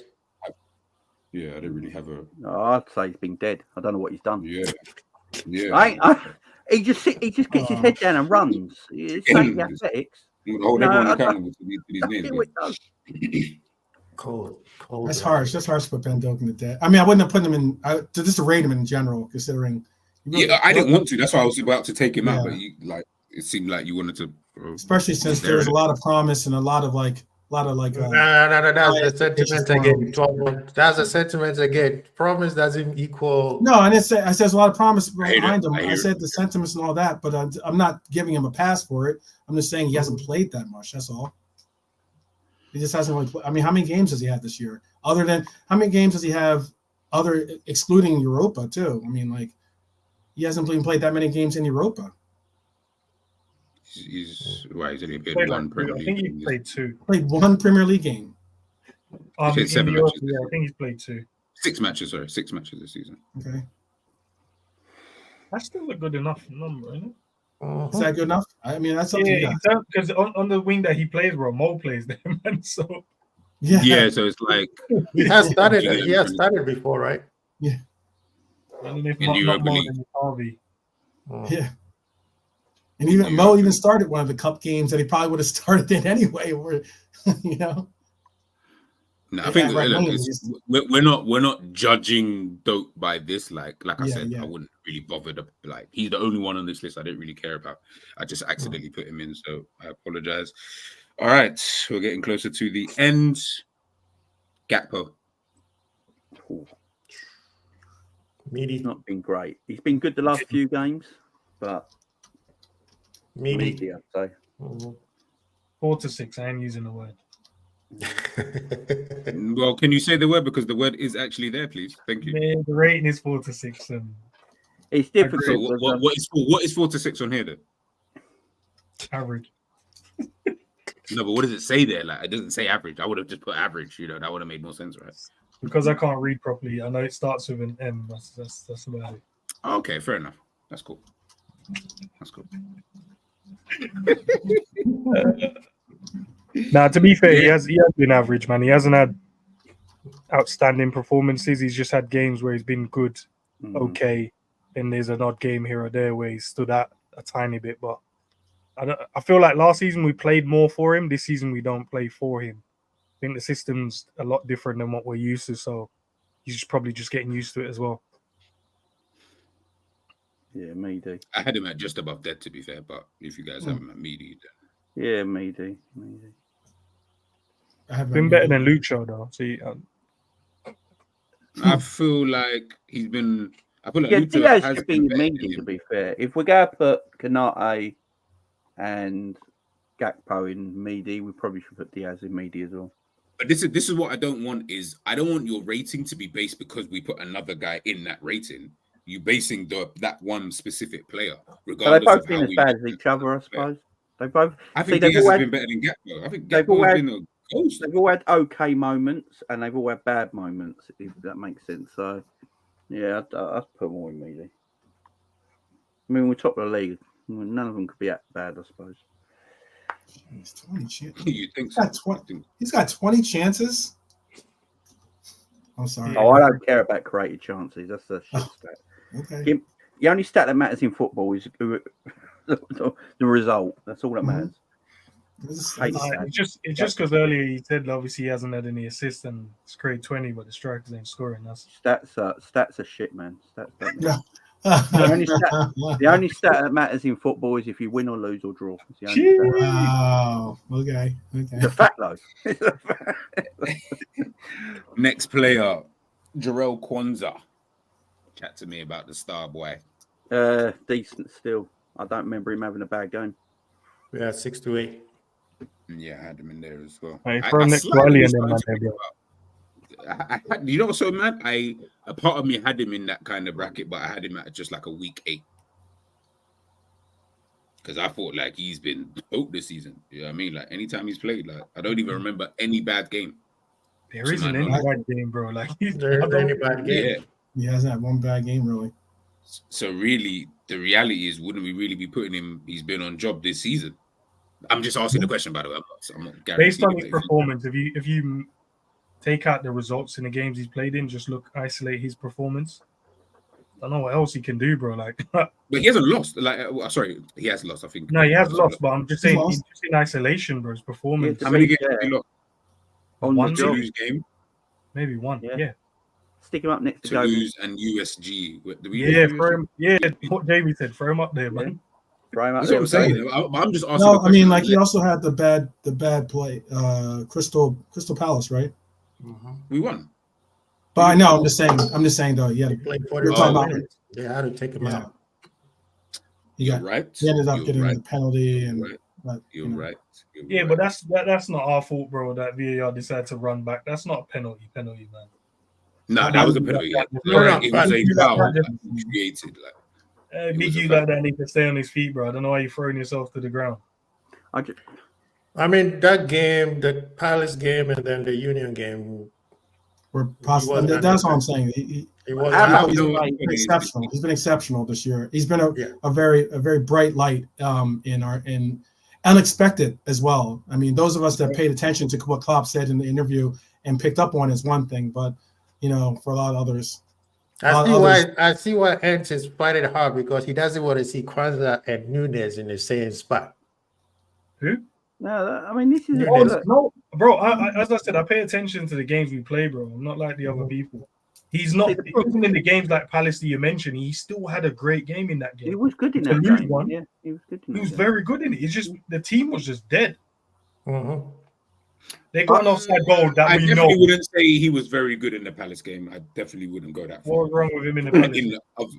I think they targeted most him. things about him. If someone targets you, it's then. That's look. These stats are all great and they're cute to read out to people, but like I feel like when you're watching the game, man, watch the game. I'm not gonna say he was shit. I don't think he was shit in the game. I definitely wouldn't be going, oh, he was very good in the game. I'd be like, oh, he was okay. Like, I wouldn't have remembered his performance or anything like that. What I will remember, you gave away a penalty. That's what I Crystal Palace's penalty, that's why. Hell yeah. Guess who gave away the penalty? Him. You know what I mean? Like, so it's one of those, like, it is going to be one of those. So honestly, he's going to be. I don't mind. You can put him either one, bro. What about we say he's a weak 8, not a strong 8? That's what I said. That's literally what the first thing I said is he's still an 8, just not a strong 8 like a Gomez. Yeah. Gomez is a strong 8. He scored a goal. Kwanzaa has a goal for Gomez. But look, we're talking about a player here who was at Bristol Rovers last season. This is how good he is. You know what I mean? This kid's special. He's got a lot of talent. I get talent. Does he get to a strong 8, Jamie, then if he's got a goal in it? He's got 2 goals as well. No, one got disallowed, man. That's... Yeah, fuck him. That was 2 goals. I'm just gonna throw Van Dijk. Yeah, just right up there. There you go. There you go. Just avoid.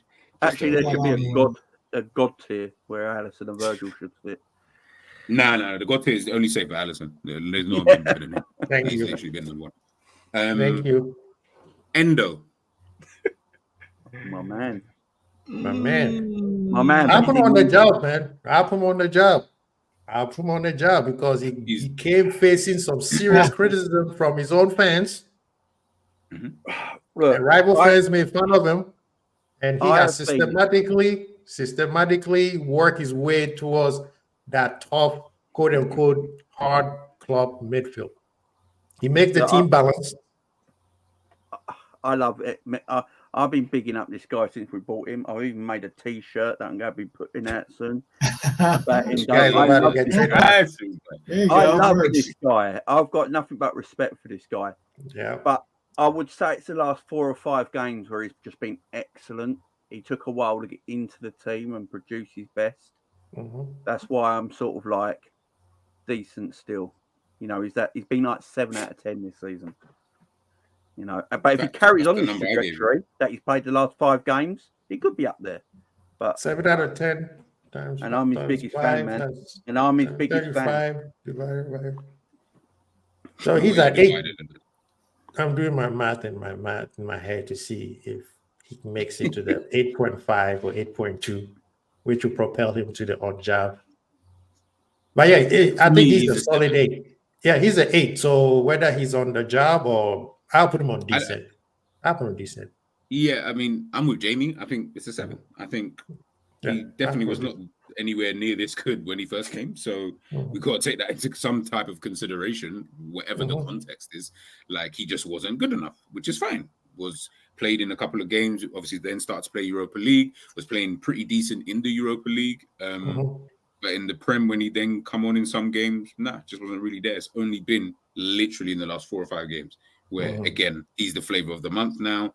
He's now playing well. So, yeah, man, I think 7's a good score, though, for a guy that let me not say we, because I know 12 is going to say we did have this thing. That some of us didn't, technically feel like he was going to be good enough, moving forward, myself included. I thought, and I still think I'd much rather a another DM, but I'm Yeah. good with Endo, I got you. you know, right now kind of thing, you know. So I'm not going to argue that. Next, so we're going to put solid 8. He's a solid 8. He's a solid 8. There can be. He's a 7, but we can. It's all good. It's all good. We can talk about that later. We can talk about that later for sure. Matip. Decent. Obviously, he's now injured now, so decent. Matip was on top shape. I mean, he played very, very well with Virgil. That on goal, but I mean, he kept What's that? Could have left that out of your statement, bro. No, we have to put these things in because these things matter. People will use it later, so I'll just get it out of the way. Ah, okay, fair enough. Get it out of the way. Now you can't use it anymore, right? Konate couldn't get in the team. He took Konate's spot. Konate couldn't get in there. Very true. Very true. He was flying. Yeah, you got to say he's at least an 8 out of 10 this season so far. Yeah.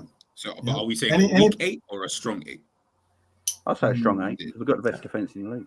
So. Yeah, any man that can make you have sympathy and for him, despite giving up an own goal in a game that we battled very well, and he was a part of that. You know, any person that despite the fact that he did let in an own goal, people were still saying he had a solid game in that game. You know, people were still digging him up for playing well. That shows the measure and character of Matip. And a lot of people had him written off last year. You know, he was already done and sold in a lot of people's minds. So I think Matip has surprised a lot of people with his consistency at being good, despite the fact of the horrible injury that he has right now. I have a quick question. I was surprised by his. I don't think anyone was surprised because everyone knows Matip is sick. We just can't rely on the guy. Like I feel like everyone always kind of knew he was a good player. Like. And before we go on, because that reliability, because that reliability or / availability, that's the reason why a lot of people soured on Matip. Though they didn't want to take the gamble to say whether he could even. Their trust in him was already spent, and that's that could be understandable. I can see why people might say those things. But I just thought that there's reasons why Virgil van Dijk big ups him as like such an important part of the team and how much respect and appreciation he has for Matip. So I recognize it and I think that his departure is definitely just lightened by the fact that Kwanzaa has stepped up, Konate has stepped up, and even Gomez has stepped up when we needed him, and that's the reason why Matip. The loss is a great loss, but it's not as painful as it could have been. Quick question: When you buy any player, is it a rolling of a dice? Yeah, I got you. Well, yeah, of course. There's definitely a little bit more. So any player you buy, even if we buy Mbappe, it might not even work out, right? I mean, we've seen in the world of football where superstars are going to clubs and it didn't work out, and they had to move on. So Endo was not a rolling of a dice different than any other superstar, right? Yes, because as much as it's a roll of a dice, I'm pretty sure that you're going to be more confident due to the reasons why you're even signing this Mbappe as an example. You're going to be probably more confident that Mbappe is going to turn out to be a good player for you straight away, as opposed to Endo. Mbappe winning a World Cup, playing in another World Cup, scoring a hat trick, out like top goal scoring for PSG. Like, you just know that there's a fantastic player. Haaland, we know that he was a fantastic striker before City came to City, scored all those goals. Like, you're gonna have that kind of pre-notion with most players, but someone like Endo, I don't think that there was. Klopp can sit here and tell everybody till he's blue in the face, oh yeah, he had faith and but ultimately he did see how Endo did first come into this squad, and that could have been something he might have thought about. Hence the reason why we went in for Caicedo and Lavia prior to getting Endo. So it's like, it is one of those kind of things. I think like you're not going to always get it right, but I do agree with you. It is a roll of dice.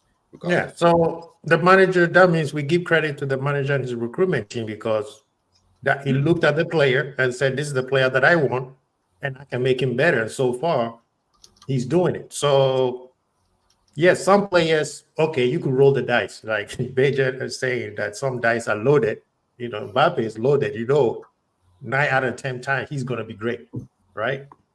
But certain players, you, the manager or the recruitment team, has to make sure that those players become better or acclimatized to your team. So a lot of times we have to give credit to some of our players and the manager for being able to doing exactly what we brought them into the team for. I mean, that's why we all saying that Diaz is not at the level and we put him at where? Just above that, because he's not doing what the manager got him for. Yeah, you lot voted him to just about that, innit? So they'll try. That was just a quick question. Next. Next player. Diogo Jota.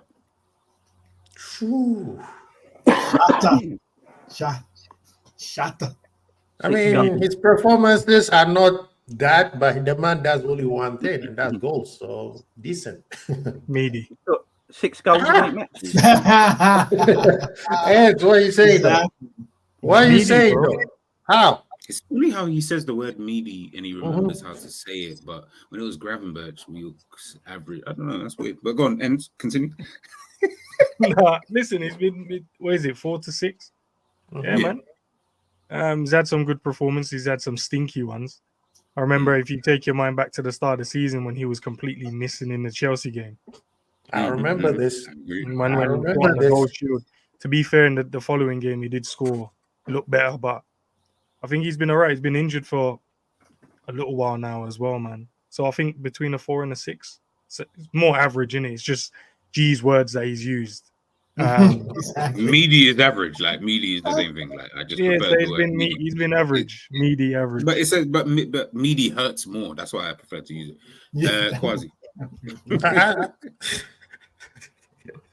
No, I You're the ones who were calling it meaty, not me. I say he's decent. I don't know what Ernst is talking about, but I know why Ernst is saying it. But wait, I got one player on the list who hasn't come up yet that I want Ernst to go first. Save him for last. Or save him. Yeah, we know who you're talking about, but I'll put him at decent. Jamie. Jota the Slaughter. Oh, he's the same as Mo. Stinky performances, but goals. Gets numbers. Yeah. I suppose he's been decent. Yeah, I mean, Boy, Jota. I expect to see Mo indecent, boy.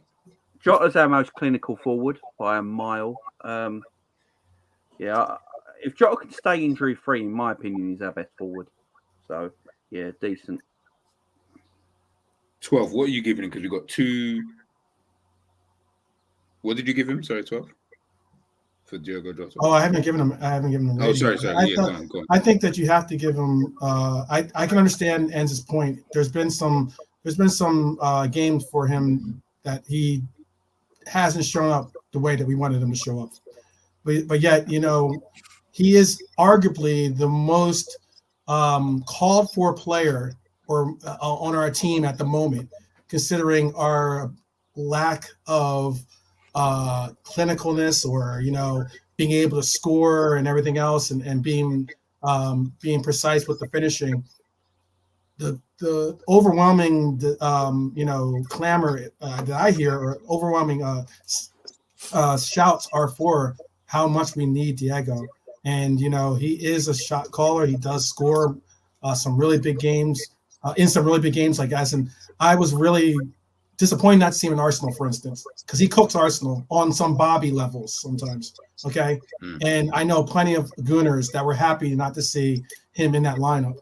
So he's definitely been I don't know if average is appropriate to say for him. I would say he's at least a 7. That's just my opinion. I think he's at least a 7. Fair enough.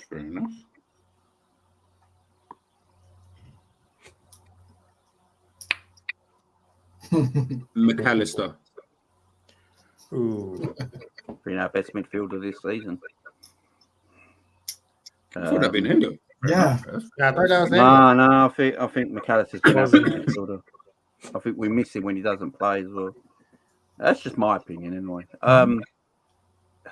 I I don't know because you say we're missing, but I mean, we've seen the value. And midfielder has been balanced for a while. Yeah, I mean, right. If Jamie misses him, let the man miss him. But he can miss him for sure. Yeah. I think it's only you my know, opinion. feel how you feel. I can understand what Jamie's saying though. I'd say he's been a 7.5 out of 10 this season. You know, the injury's taken him back a bit. We don't know. I think he was just starting to get in his groove and understand what the position that he has to play, and then he got injured. And that was that's the sad thing about it, because I think he would have got, you know, he's starting to get into his groove a little bit. But yeah, I'd say a 7 out of 10. So been decent. The red card didn't help either. The red card didn't help. The unwarranted red card. We got rescinded. Yeah, then it got rescinded. But still, I mean, it didn't help necessarily like Percala's form. I think he also got a yellow card though that ended up being a red card, right? Didn't he sit out a game because of yellow cards this year? Is that yeah. We have 5 already? Yeah. I feel like he took one. He took one almost on purpose. Everyone was saying how he took it on purpose. He did on purpose. That one he did on purpose. Keeping him available for the games that we need him. So he can play the City game. Yeah. Which was the birth of his real like gratification or appreciation for his form was City. People really started to notice it in that game. What month did we play City in? In October, right? Was it November, first week of November, right after the international, break. First week in November. The Premier League starts in August. 3 months. Okay, cool. Quasi, what'd you give him? Yeah, I put him a decent. Yeah, he's a decent. The goal propelled him to decent. Honestly, I was gonna put him a meaty, but that goal is scrumptious. And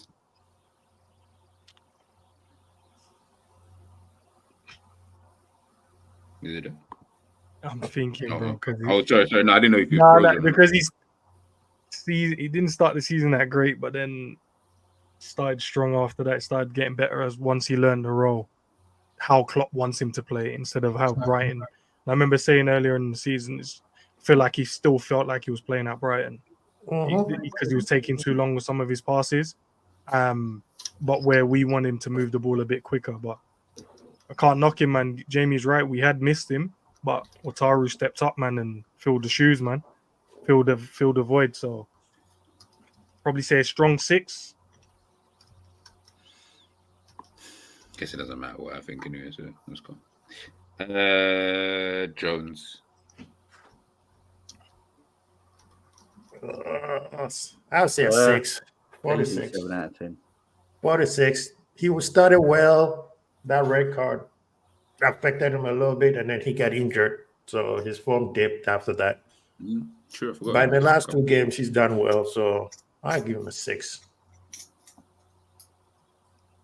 12.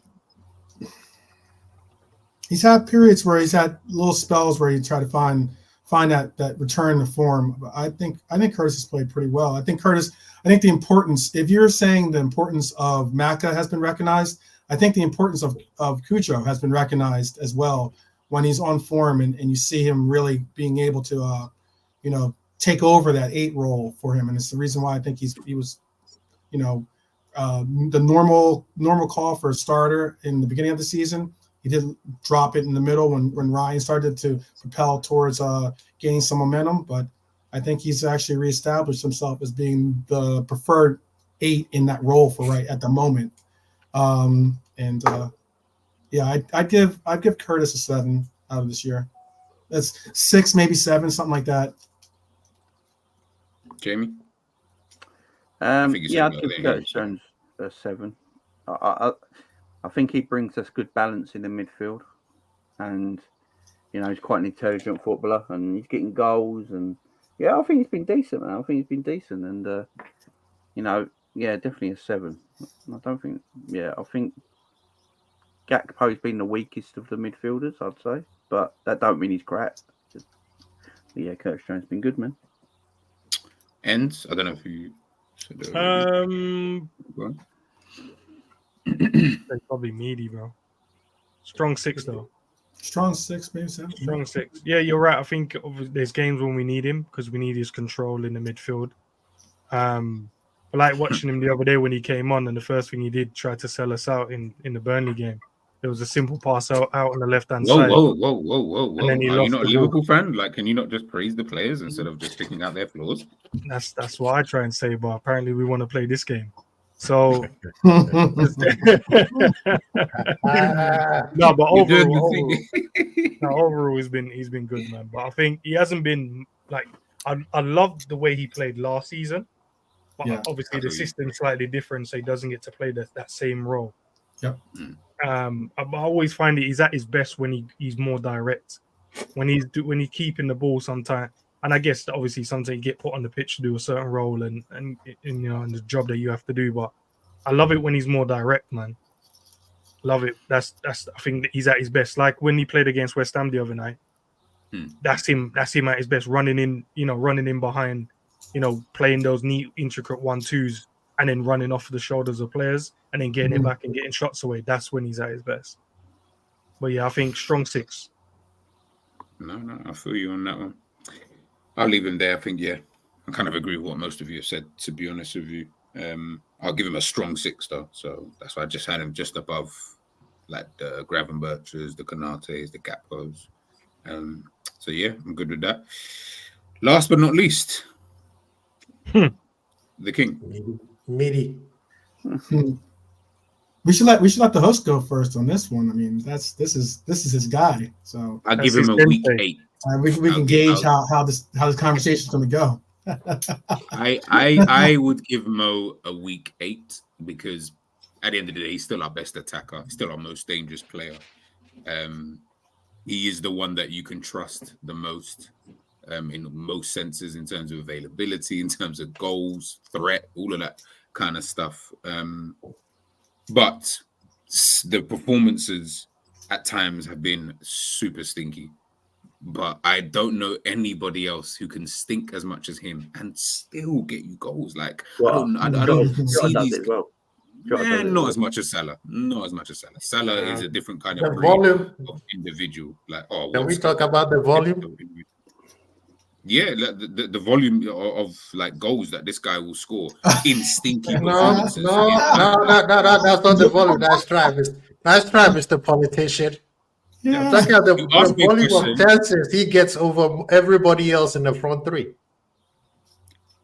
Why wouldn't you give the guy who's the most likely to score the most chances? Why would I give it to anybody else? That doesn't make sense. No, I mean, that's fine. I agree with that point. But I'm just saying he gets more. And there you go. That's like me saying, why does Haaland get all the chances, but I don't know, someone else isn't getting. Like, this is the guy that we trust to score the goals. Whether he misses bare, whether he does all of it, he's still scoring goals. No, I agree with that. That's why I'm not giving him on job, purely because I can only save it for those 3 at the top there, just because I feel like they've really performed at like a really top level in terms of performances and output. So whatever that might mean for defenders and goalkeeper, like just in how they performed. Whereas he's giving me output, but not performances on a consistent basis. Quasi, show some respect, man. The guy that scored 12 goals and 7 assists in 19 games. No, I show him the respect, but I'm just saying the volume of chances and the amount of ball we give him on his side, when we criticizing the other side, we need to put that into retrospective, saying the other guys don't get as much balls or touches as the GOAT. That's all I'm saying. Because we also have to put it saying, hey, when he doesn't do well, we keep feeding him the ball for him to be able to get off that funk, and then he delivers after that. The other people, we don't, and then we want to ship them to Barcelona. So I'm just saying that, when we're criticizing the other guys who are not doing well, we need to put into context that, hey, they don't get as much ball as our GOAT on the other side. But yes, whatever, I agree with what Enz is saying.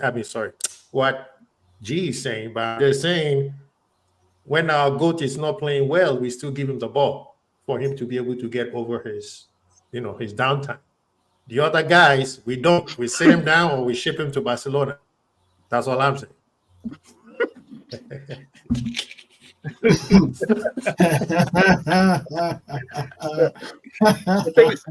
The thing with Mo, right? It is the thing with Mo, because Mo is very hard to rate and talk about because he's a goal machine. Sorry, before you continue, Jamie, I'm just saying, the way that it sounds like we're going with this conversation, all I'm saying is the energy wasn't here for a lot of these other players who I think are super meaty, but we're talking about like one of our best players. No, Mo's way class. we're about to go.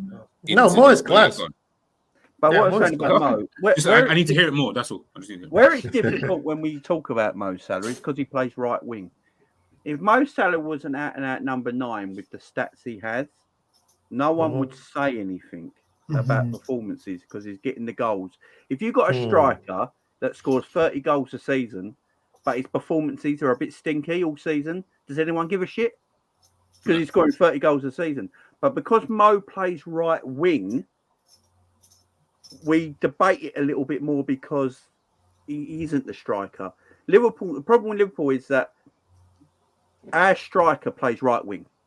It's as simple as that. Our striker plays out on the right. And Salah is just about output. He's literally about output. I've always said this. I would never substitute Mo Salah. If we need a goal and you're taking Salah off with 10 minutes to go, I always think it's balmy because I'm like, he might be playing shit for 80 minutes, but Mo is capable of just hitting one on the outside of his foot and scoring from nowhere. You know, because that's what Mo does. Mo is what he is. He's an outputs machine. I've seen so many strikers in my time watching football that don't have the greatest performances, don't look great on the eye, but their output is out of this world. But because Mo plays right wing, I think we're a bit more critical, in my opinion. I don't know if anyone else agrees. Also, real quick, did you disagree with Chelsea then when he got subbed out of Chelsea? Were you saying, Chelsea what's going on? And were you throwing tape like him? I'd always leave him on. I wouldn't sub him ever. Because the thing is, we can't tell the future. We wouldn't know what he would have done in that time he was subbed. But then there's more. You didn't even bring on someone like he brought on Doak. I was like, right, like you didn't even like bring on. Like, he brought on Doak, and someone else. A lot of people say Doak played well. A lot of people say Doak played well in that little cameo that he showed up. We're doing the because he's young and no. I mean, that was amazing enough to like get off this. I mean, Sheffield United too. He had to come off. I agree. And then Szoboszlai goes in and score a goal. So if we're rating Mo as a striker with his output, then he's 8 to 10.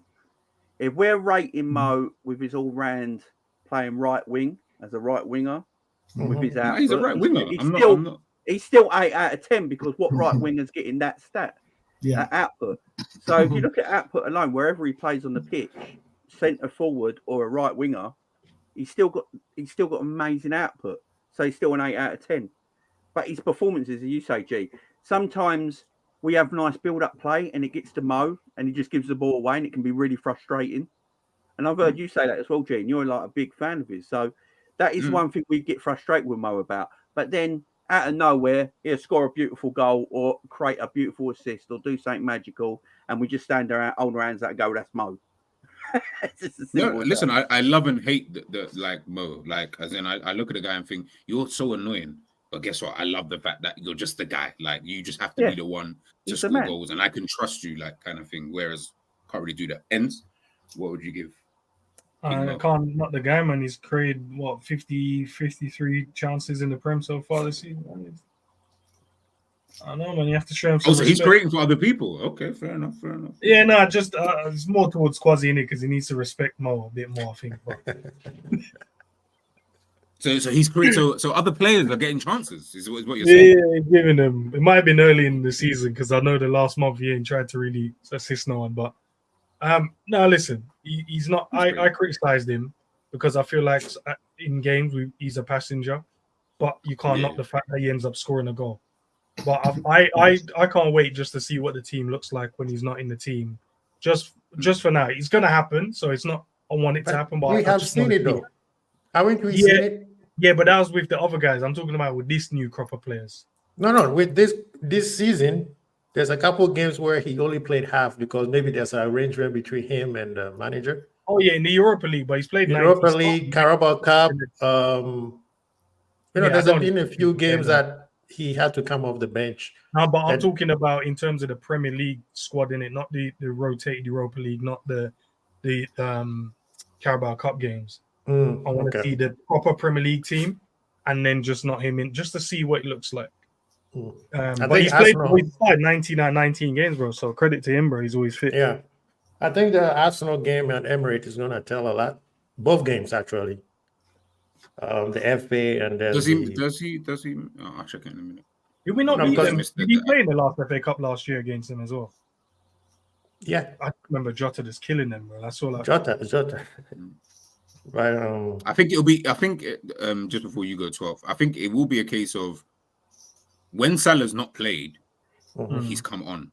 So it's almost that we know the King's coming on. Now, this month, that's why I'm with Enzo. I am interested. He's not going to be. There's no, bring on Salah after 60 minutes. No, he's just not going to be there now. So you can't rely on that anymore. If Liverpool are having a bad game, we can't just say, bring on the big boys. He's not there anymore. So what does that substitution now look like? So whoever plays in that position, who do you now sub in? Like, it's going to be interesting. I'm with you guys. Secretly, he's hoping we miss him. Of course he's hoping, bro. He's trying to see us win. The pro in him wants, win all the games, so when I'm back, I'll take over. But secretly, he'll be like, yeah, man. You know, like when Ferguson left and he gave the job to Moyes because he know. You wanted them to fail. Yeah. Just run it into the ground so everyone can remember, Ferguson. Most secretly, he's probably thinking, I want you guys to win, but scrape the wins, innit? Yeah, of course. Or not. Remember my name. He just wants whoever the guys on the right wing to just play stinky. So and still win the game, but that guy on right wing, I don't want him to score or assist. So that you have to keep rotating until I get back. But 12, where would you put him in this list? In this line, well, in case he ends up, I'm sure he probably will. In case he does end up watching your show, I'm going to say. Is that what people are doing now?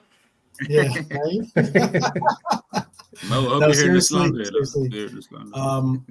I had him at an 8 for this level. I had him at an 8. It's difficult because it's like, is it a solid 8 or is it a weak 8?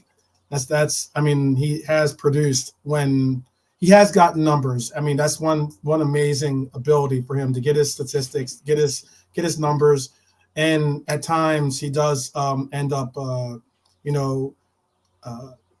contributing what we need him to contribute. There are times when we've seen him get a goal. And it was unnecessary and a very valid goal to get. It wasn't like a throwaway goal, or it's not just only a penalty kick or something along those lines. It's important goals that have definitely either broke open games or created more space for the other players to get goals themselves to get our wins. So I'd give him an 8. But I'm cool if you put him in. He's been still decent or on job, but he's an 8 for me. Yeah, I treat him like my son, man. Like I have high expectations for you, and when you're not doing well, then you know what I mean. I know I can see way better than this, and I feel like I can see way better from Mo Salah at times. Sometimes I watch him, I'm just like, I kind of miss the old Mo, but I like this new Mo who just is on scoring goals, like just greedy, output. As in, I don't care anymore. Yeah, you're right, Jamie. You're right. Like I don't That's care what I'm anymore. saying. Like, he's our striker, but he plays right wing. Because he plays right wing and he puts instinctive performances because he's a winger, we have to talk about it. But if he was our striker and that striker was just there to get output and score the goals, no one would say anything.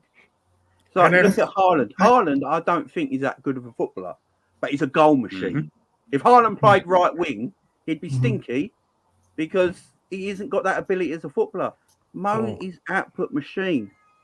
I think Jamie, I think sometimes though, like we want to put him on the levels of like a Messi or these world-class players in the sense of like, okay, let's hear me out when I said Messi, but I mean like you want to put him on the levels of world-class players that have like incredible accomplishments to their names. But why I said Messi or certain other players, because you want to sometimes see Mo put us on his back and get us across the line, for instance. That's the thing, especially, for instance, when in Champions League, when we were coming back and he's making a big thing about wanting to see Real Madrid again and hyping it all up, and he gets the opportunity to make good, and do it and really have a performance of a lifetime that echoes in the does the whole like gladiator echoes in the halls of eternity or whatever. He sometimes doesn't get it, but yet he's gotten numbers, he's gotten statistics. That's the one thing that sometimes is frustrating with Mo, because I think the world of him. It's the reason why I think that he should have won the Ballon d'Or, for instance. But there's been moments and times when that he just doesn't command the same respect and appreciation that those other world-renowned superstars do. What year do you think he should have won the Ballon d'Or? The year we won 5-0 at I think that was the same year when we won 5-0 at Manchester United. I remember because I was on the NBC show. I actually got airtime and got to speak to the two Robbies, and I that was my question to them was, do you think Mo Salah deserves the Ballon d'Or? And that was at the climax or the apex of him just lighting up the entire year with his performances and really carrying us on his back at times during that year, where you're just like, this guy is balling. But have I seen that this year? No, but he's still gotten production in the sense of, because of the volume that Kwasi spoke of, he's gotten numbers, and that numbers have somewhat overshadowed that he hasn't been that Salah of old. Like you said, the new Kanye versus the old Kanye. So with all that said and done. Sorry, go ahead. No, I was going to say, with all that said and done, are we leaving him here or putting him up here then? No, leave him where he is. Leave him where he is. We're all saying 8, it sounds like, but it seems like it's a week 8 as opposed to these guys. So, yeah. There you guys have it, man. That is the ratings. There was some arguments. There was some questionable takes with certain players, but we got there in the end. You guys can obviously see it there. Obviously, we've got the 3 players. I agree with the 3 players there. One of them has really surprised me that he's even on this board at that level, which is Joe Gomez, to be honest with you. You think, especially with this England should call him back? It's not surprised me, by the way, but did England do call I think him back? England should call him back? Do I think they should? Yes. Will they? No, because they don't really have a place for him in the squad. He doesn't really take anybody out, so I don't feel like he would be able to get Chris James, that injury is gonna takes Maguire out. He definitely doesn't take Maguire out. I'll tell you for free. Yeah, he really doesn't. I know Maguire plays regardless. Bro, I was gonna say, like, let's not even think about what we want. We know Maguire is 100% gonna play there. What other position can he got it? You know what? Actually, potentially, if we're looking at a left back, because all we've got is Luke Shaw. Yeah, Luke Shaw. Ben Shaw is injured. Man. Yeah, maybe in that position. Dustin Invasion Pops got it right, man. Dustin Invasion Pops should end your conversation about your England debate. Oh yeah, it's true. Yeah, it's actually true. But guys, obviously we reached the end. I just want to quickly go round and ask you guys your expectations for the remainder of the season. And then there's a couple of questions that people have obviously posted in this conversation throughout. So I said I'll get through them at the end of this. But yeah, I'll start off with you, Kwasi, and then 12, and then end, and then finish up. Expectations. I'm expecting us to challenge all the way. I want us to win everything that we are in. So yeah, that's what I'm at. We win, and then everything that we have to win. The expectation has to be high, and whatever we end, we have to say what they say. Aim for the stars, land on the moon. I hope I said it right. Yeah, I think that's 12. Yeah, everyone knows my expectations for this year, but I think if you look at the squad if you looked at the tiers or just people and the placements that we put those players on your tier squad, it shows a team that should be contending for the league, a team that should be competing, and I think that's what we're seeing from this team. I mean, You know, if you told me that you're gonna have like two or three players that you're hoping will find form, you know, I would say, okay, that's cool. We'll get it together. You know, out of the entire 25-man roster. So I have high expectations still. I want to see us compete in all these competitions. I love silverware, so you know I want to see us compete again. I want to see us compete and bring a strong team to the Emirates on the 7th of January. I want us to compete in our semifinal matchup because that's a tournament I think that we certainly are favorites in right now. I want us to compete in Europa. I think we're favorites in that currently too. You know, and the fact that I just mentioned 3 tournaments that I think that we can do well in, and we are top of the league. Yeah, I have high expectations. Mm-hmm. Ends. Nah, these men in the comments try to kill me, bro. Bro, I see it. So, yeah. Do you know what? Just carry on doing what we're doing, man. Listen, I had high expectations, and they're matching my expectation, man. Just a little word of wisdom for you guys. Listen, if the team is, you know, doing over what you predicted, just smile more, man, when you're doing your streams, bro, because clearly you didn't think we'd do this well. Just smile more and stop complaining, man. Because anything's better than the position you put them at this point. As long as they don't finish 5th and 4th, that most people predicted, you shouldn't have nothing to be, you know, crying about, man. Yes, you can nitpick if you want to. Just smile more, man. The kitchen's too hot. Don't jump in the kitchen. That's all I'm going to say.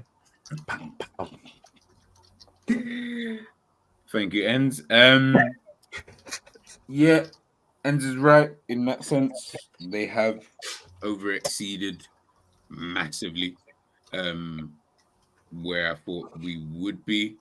I expected more for Man City and Arsenal, to be fair, but we've done our thing that we needed to do, so we're currently top of the table. For the rest of the season, I expect 1 trophy. I think I expect at least 1 trophy.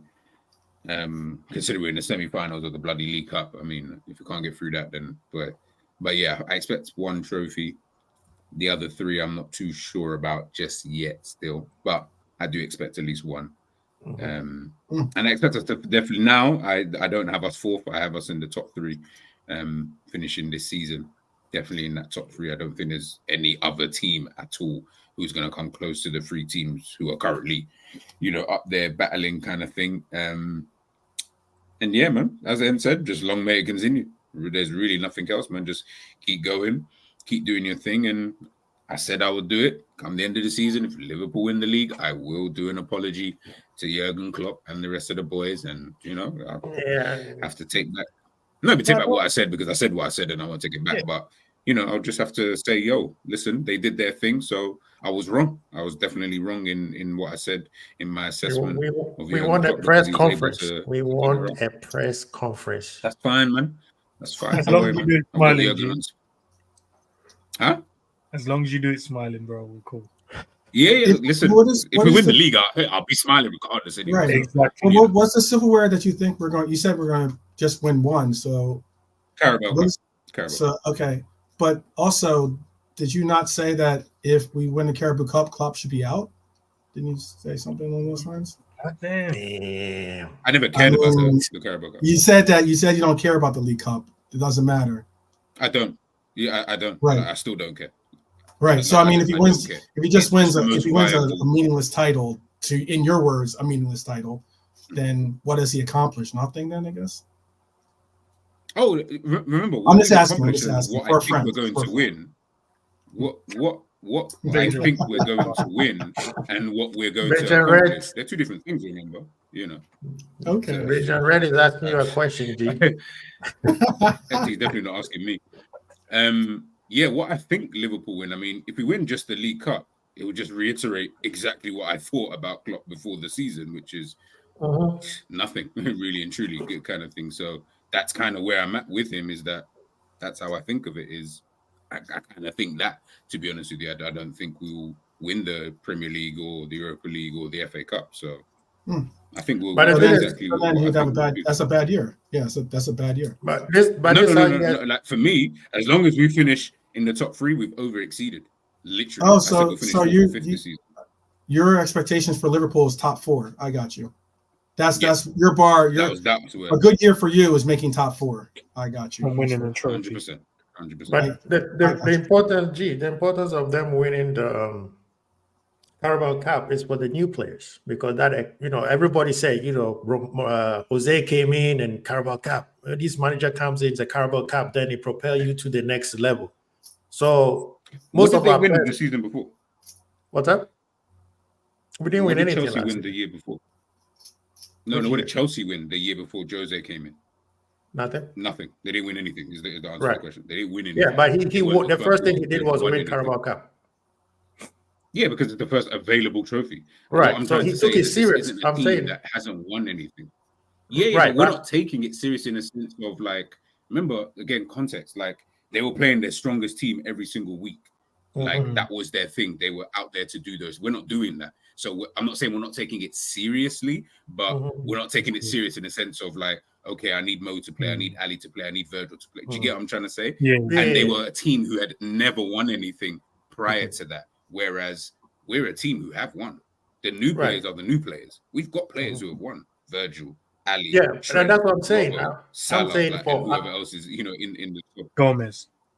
Yeah, but I'm saying for our new players. Gomez. Yeah, sorry. I don't Matip, Pinate. Fucking hell. Couple players. But I'm saying for our new players, what it does is it helps them get that winning mentality into their head, because you have players in our team who have won everything, and then we got some who haven't won anything. So you have to some way bridge them to teach those guys who haven't won anything how to win, how it feels, and then it propels them. Say, okay, I need more. You know what I mean? So otherwise, then you have players like. Back to basketball again. You see the boy who left Golden State to Washington talking about, I have won mine. I don't know about these people. Mr. Poole, right? The one who got punched in the pool, Yeah. So you don't want that. You want everybody to have a taste of how winning is. Oh, you won the Carabao Cup? You think that's sweet? I hear it. You see what I'm saying? Then you build that winning mentality into the team.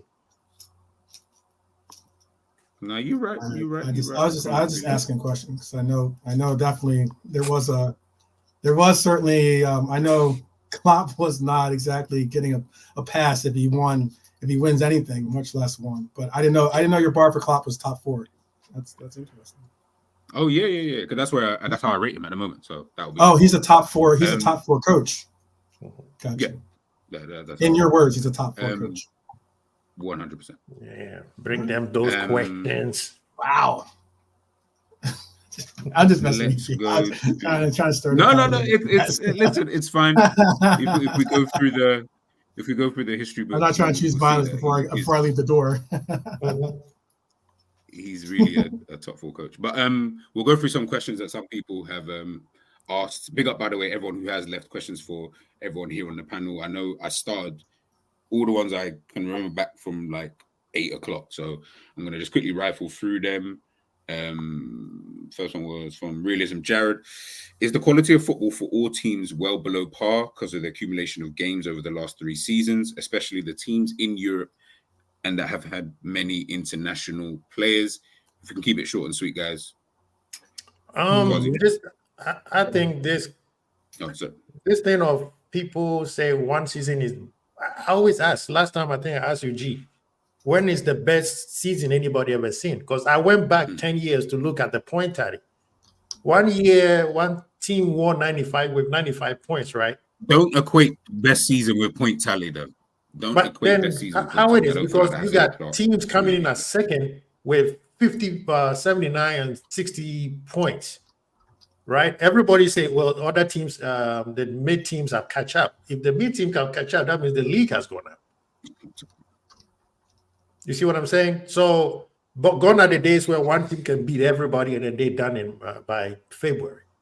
Now the season is until April, May. Then we decide who is winning. Even if it's the same team over and over, they have to fight all the way through. Otherwise, so.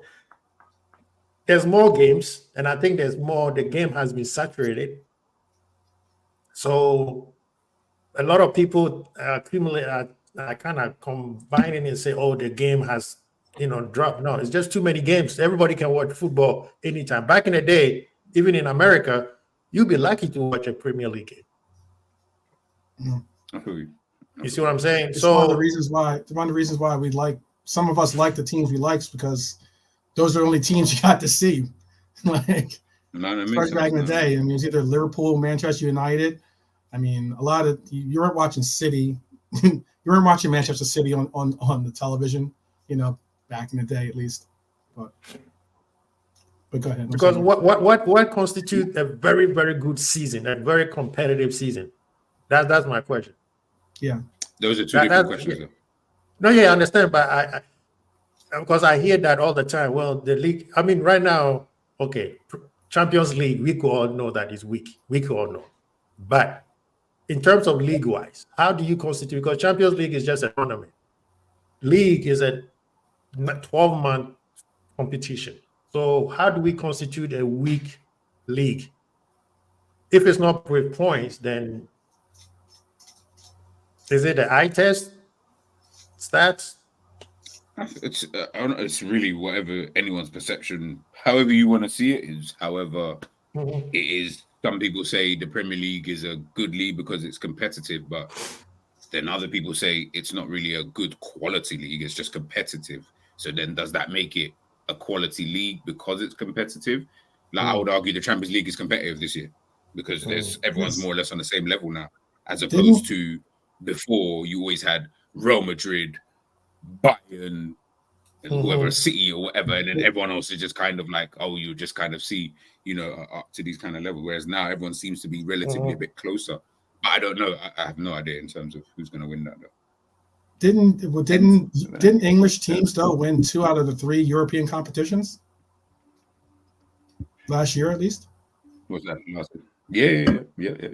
I mean, the reasons why I know Jamie's not with us, but I didn't agree with his statement that the league is weaker. I don't agree that the league is weaker right now. I happen to think that City is somewhat weaker this year, and that makes the bar come down to as to where the most likely competition that you're going to have to compete for the title is going to be. But other than that, I think that there's just too much money involved in the Premier League for it not to compete and have comparable teams. And the teams in the Premier League get talent, a lot of high-end talent. And the reason why is because, again, money, and also that then correlates to what Realism Jarrett's saying here, in that you're going to have a lot of players that are high level, that are probably playing on international teams and being part of international teams and having influential roles on those international teams as well. And it goes down even to the mid-level teams as well when it comes to you expecting a lot of these players to be competing pretty much 24/7 all year now. I think that there is something to go with what Virgil said, though, in that there's too many games in the schedule. I think that we're pushing these players way too far, way too long in a lot of these different competitions. On the horizon, we have not only more competitions, but more games that we're going to be pressing and looking for these players to compete in. And I don't agree with that at all. But I definitely think that this league has been quality primarily because of the money and also because of, hey, let's get it real. Villa's been good this year. Spurs have been good this year. Arsenal's good this year. City is good this year. West Ham again is good this year. I mean, we're good this year. That's 6 teams I just spoke of, and that's not even the big behemoths that normally are good with Chelsea and Manchester United. The league is definitely a solid league. Because real quick, G, when Italy had the best league in the world, it was still the same 2-3 teams were winning. Juventus, AC Milan. And once in a while, you have some odd team that will surprise somebody. So, I think that debate needs to be had. What constitutes as a competitor? Because even Spain, when Spain had the best league, who was the 2 teams who were winning? Real Madrid, Barcelona. Until maybe wasn't it Benitez won with is it Valencia? And then later on, Simone is also coming and winning it by playing defense. So no, like I said, I think you're all right. To be honest with you, just whatever your definition of a good league kind of thing, that's what it's going to be. Honestly, I'll give this one to you. And I have a question. Joey G has been here the longest, I assume. Why hasn't he never been considered for the captaincy or just be in the leaders group? I don't know if he's in the leaders group. So, but yeah, I think he is this time around. I don't know if he is. I thought is he around? I don't know if he was around. Yes, because actually he's more in the captain band. I thought because they had the posting of the leadership group, and I don't think Joey G was in that posting for the leadership group. Did Liverpool post it or did someone post it? It was from the announcement of the leadership group. That's what I thought it was. No, but I mean, the only thing they posted it's just like it wasn't like on Liverpool FC online or something like that. I don't believe. No one knows what the leadership group is then technically. He is part. He is part of the leadership. I can't see the club going, these men are in our leadership group. You know what I mean? I would assume he is. He's one of the senior players in the squad now. And he's still young, but he's been there long. So he's been there the longest, that's right. He's a good player, but I don't look at him and go, he's captain. Yeah. Okay. I've never looked at him and gone, yeah, you're captain. Right. Yeah. He's won the band. He's won the armband. Yeah. No, for you. And there's a quick answer to the last one, bro. I don't even want to spend long on it. It's just, I feel like, it's the accumulation of all the games that we have to play now, which means we have to rotate the teams, which means you don't necessarily have your best or your top quality players on the pitch all at the same time with a lot of energy. Yeah. So when he says that the quality is dropped, that's the reason why. If there wasn't a lot of games, then you keep pretty much the same 11, which means they stay fit. That means the quality of football will just be at a high standard. That's a very good point. But it's just because there's too many games now. We have to rotate. Games, yeah. The game is saturated. But yeah, that's a very good point. Yes or no to this question? Big up honesty again. No. Question: Firmino wants to leave his team. Would you man take it for 6 months like we did with Thierry Henry? No. Bobby's my favorite. Bobby's one of my favorite players of all time, and even I'm saying yes. You can write it down. Even I'm saying no. Fair enough. You already had the goodbye. Like you already had the goodbye party. I mean, it was great. Everyone cried. Or got the hugs in and everything else. Wished them the best. Yeah, I'm not having really good this season. I'm not having a situation like Ronaldo where you come and tarnish the legacy that you've already established. I think he would have popped up in this team though. You think so? What's that? I think he would have played well in this team. Oh, I think so too. Though I still think that he would have played well. Yeah, you're right. He had the farewell, man. Don't want to come. Imagine if he has, especially with the way the fan base has been recently, bro. Comes in and has a stinker. You don't want to deal with that. Expectations. Yeah, man. Yeah, you don't want that smoke. Big up, happy birthday. I don't know if it is your birthday today, but if it is, happy birthday. Do you think that in the January transfer window, Klopp and co will bolster the team to improve Liverpool's chance of winning the league this year, whilst the league is there for the taking? Yes or no? Do you think we sign someone in January? Yes. I think maybe one. 12?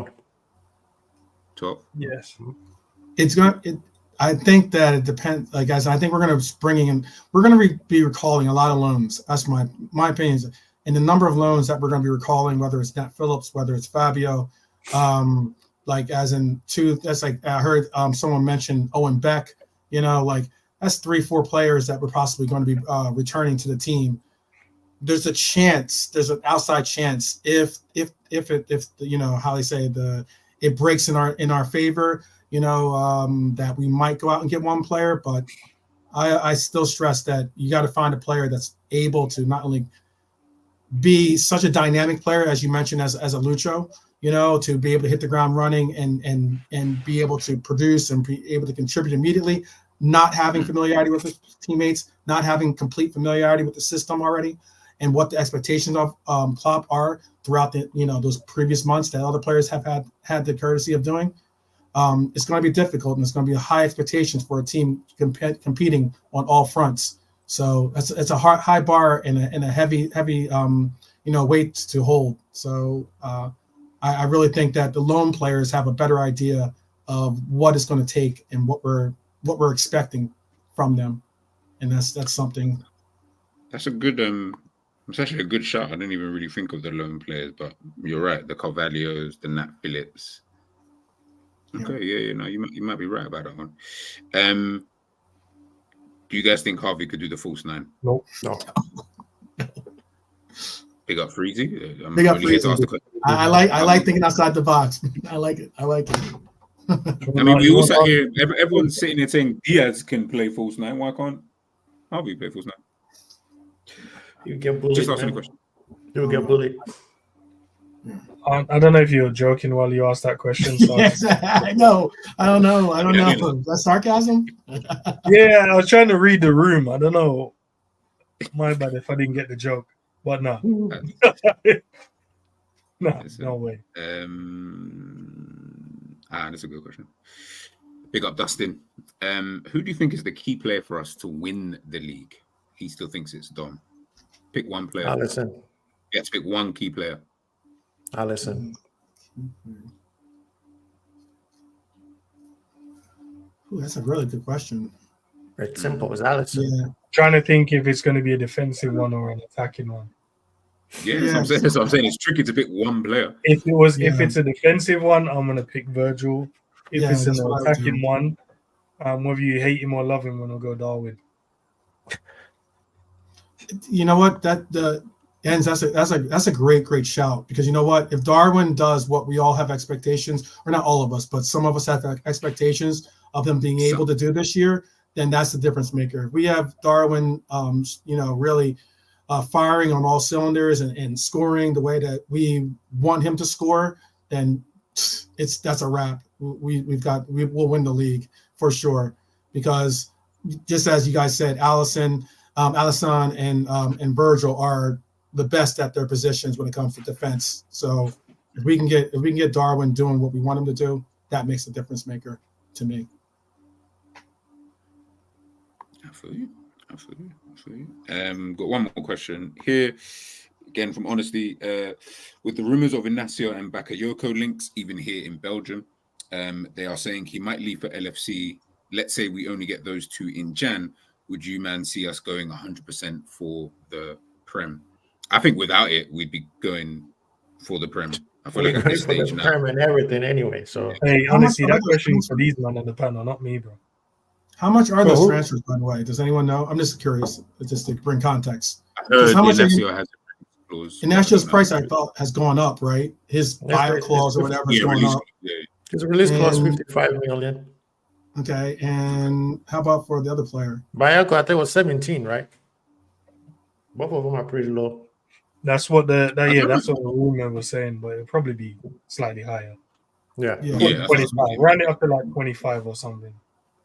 So you think you guys actually actively think that they were going to spend 80 million in about that, around 80 million in the transfer window? They did that with Andy Carroll and Suarez, so they will spend.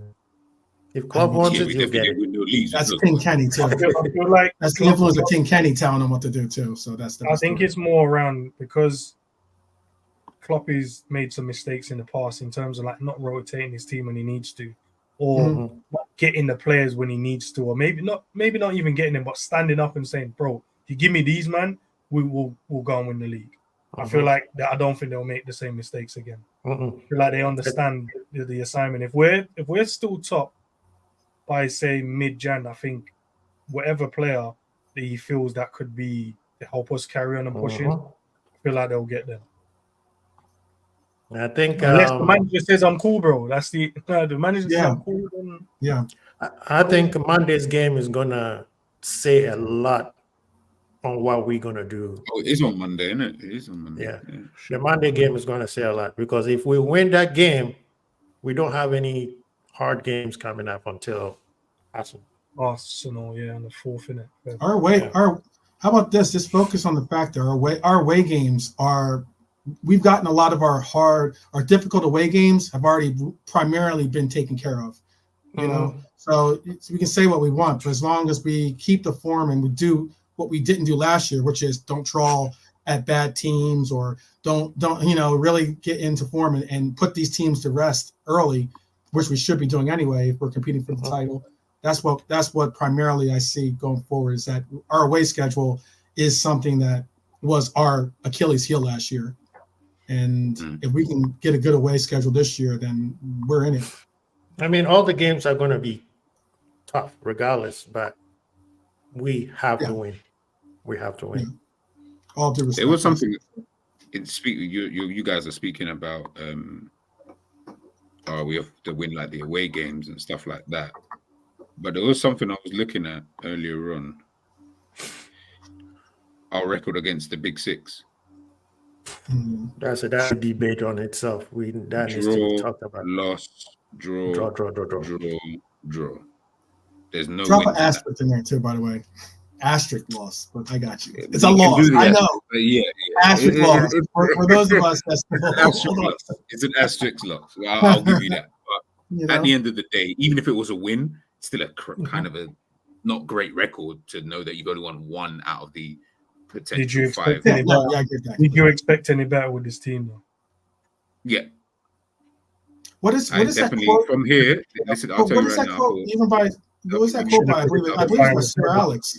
Sir Alex talks about how, like, look, you go out and you aim to draw on the road, but you win at home. Period. Yeah. Like as in that was it's something along those lines. That's like the quote. I know Brian Morrissey is good at quotes and referencing those kinds of things.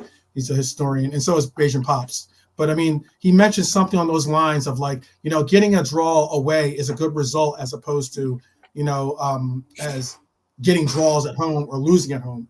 He just put it out that way. And considering if we're getting most of those games, they're all away games, right? So apart from the Arsenal match we had with Manchester United. Exactly. We have to go there and beat Manchester United. We can draw those. That's a rivalry game. And rivalry games hit different, man. I can't tell you enough. Rivalry games hit different.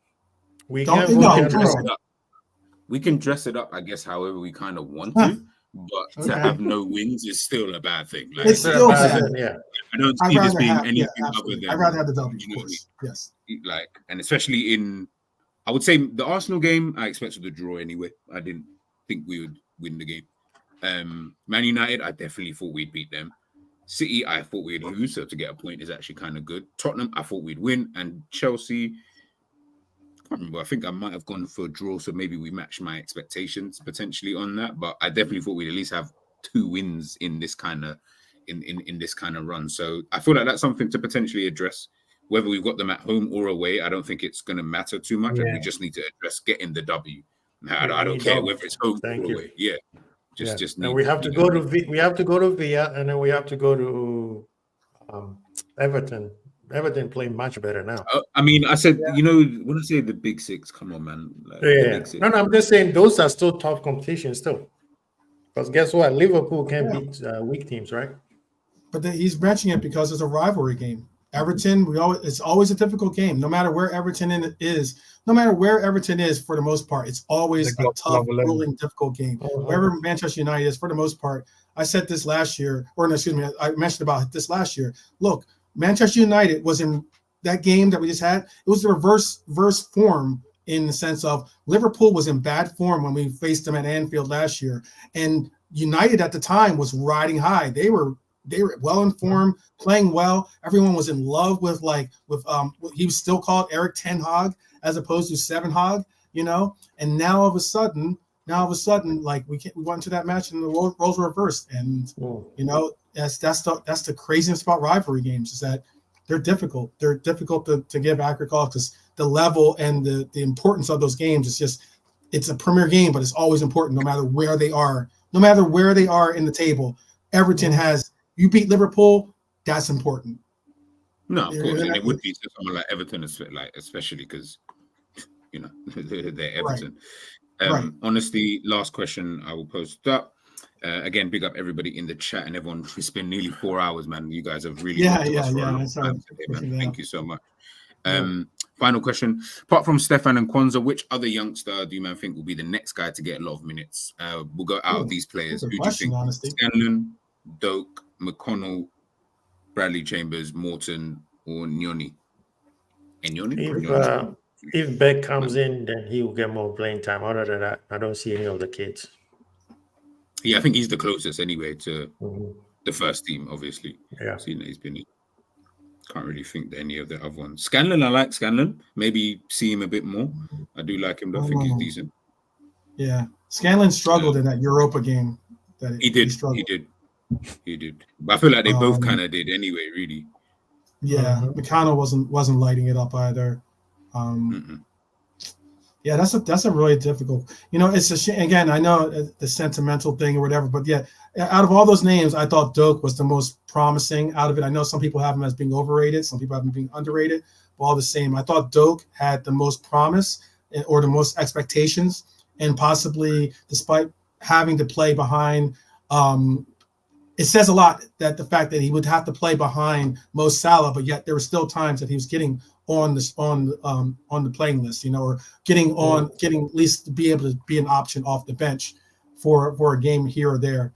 But yeah, that's a difficult thing. Other than Kwanzaa and Stefan, I think that's primarily what we're looking at is either Doak or Beck. And now that Doak has that injury, it definitely might have pushed him down a notch.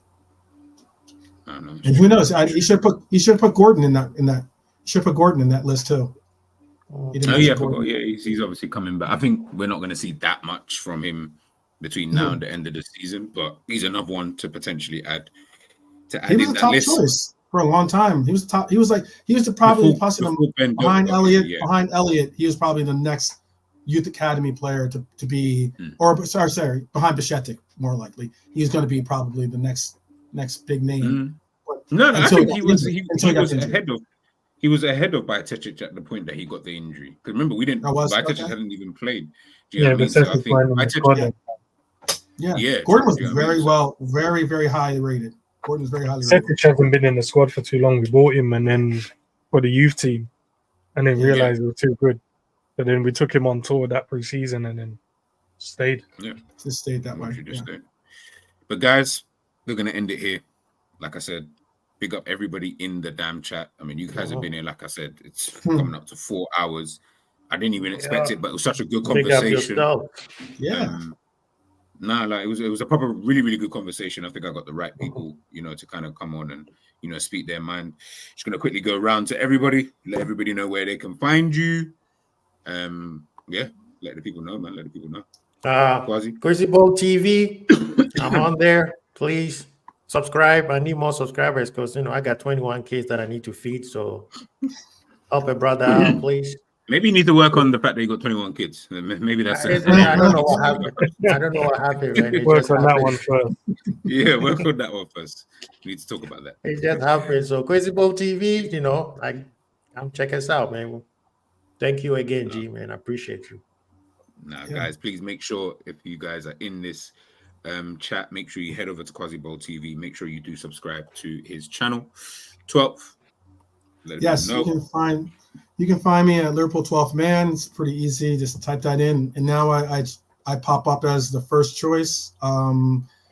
Big shout out to the chat. Appreciate the host. Obviously GTV. G, I appreciate you having me on, despite the fact that, again, this goes to everyone, despite the fact that we, always don't agree on our opinions or directions, we still have the civility, the civil nature to be able to speak and really chop it up. Big up to the panel, of course, as well, and up the Reds. And let's get this. Let's go into 2024 with some silverware. Let's go get that. How about that? Easy, man. Ensman TV. Yeah, they already know, man. Ensman TV. Man, it's been a great year, man, to be fair. Great year for Liverpool so far. Great year for the channel so far as well. It's picking up, doing good. People are loving what we do. So I appreciate all the support. And G, big up to you as well, man. I really enjoyed today's show. Honestly. Structured perfectly. Great guests as well. But yeah, man, kitchen got a bit too hot sometimes. It's fine. Big up Beijing, obviously he had to leave. Big up Jerry, obviously you guys already know his link is in the description as well. Make sure you guys, like I said, everybody who's still here in the chat, it's now past midnight over here in the UK. So everyone who's still here, pick up your damn selves, man, every flipping time. You know I love and appreciate every single one of you guys. Myself, G. We're out, man. I'm tired.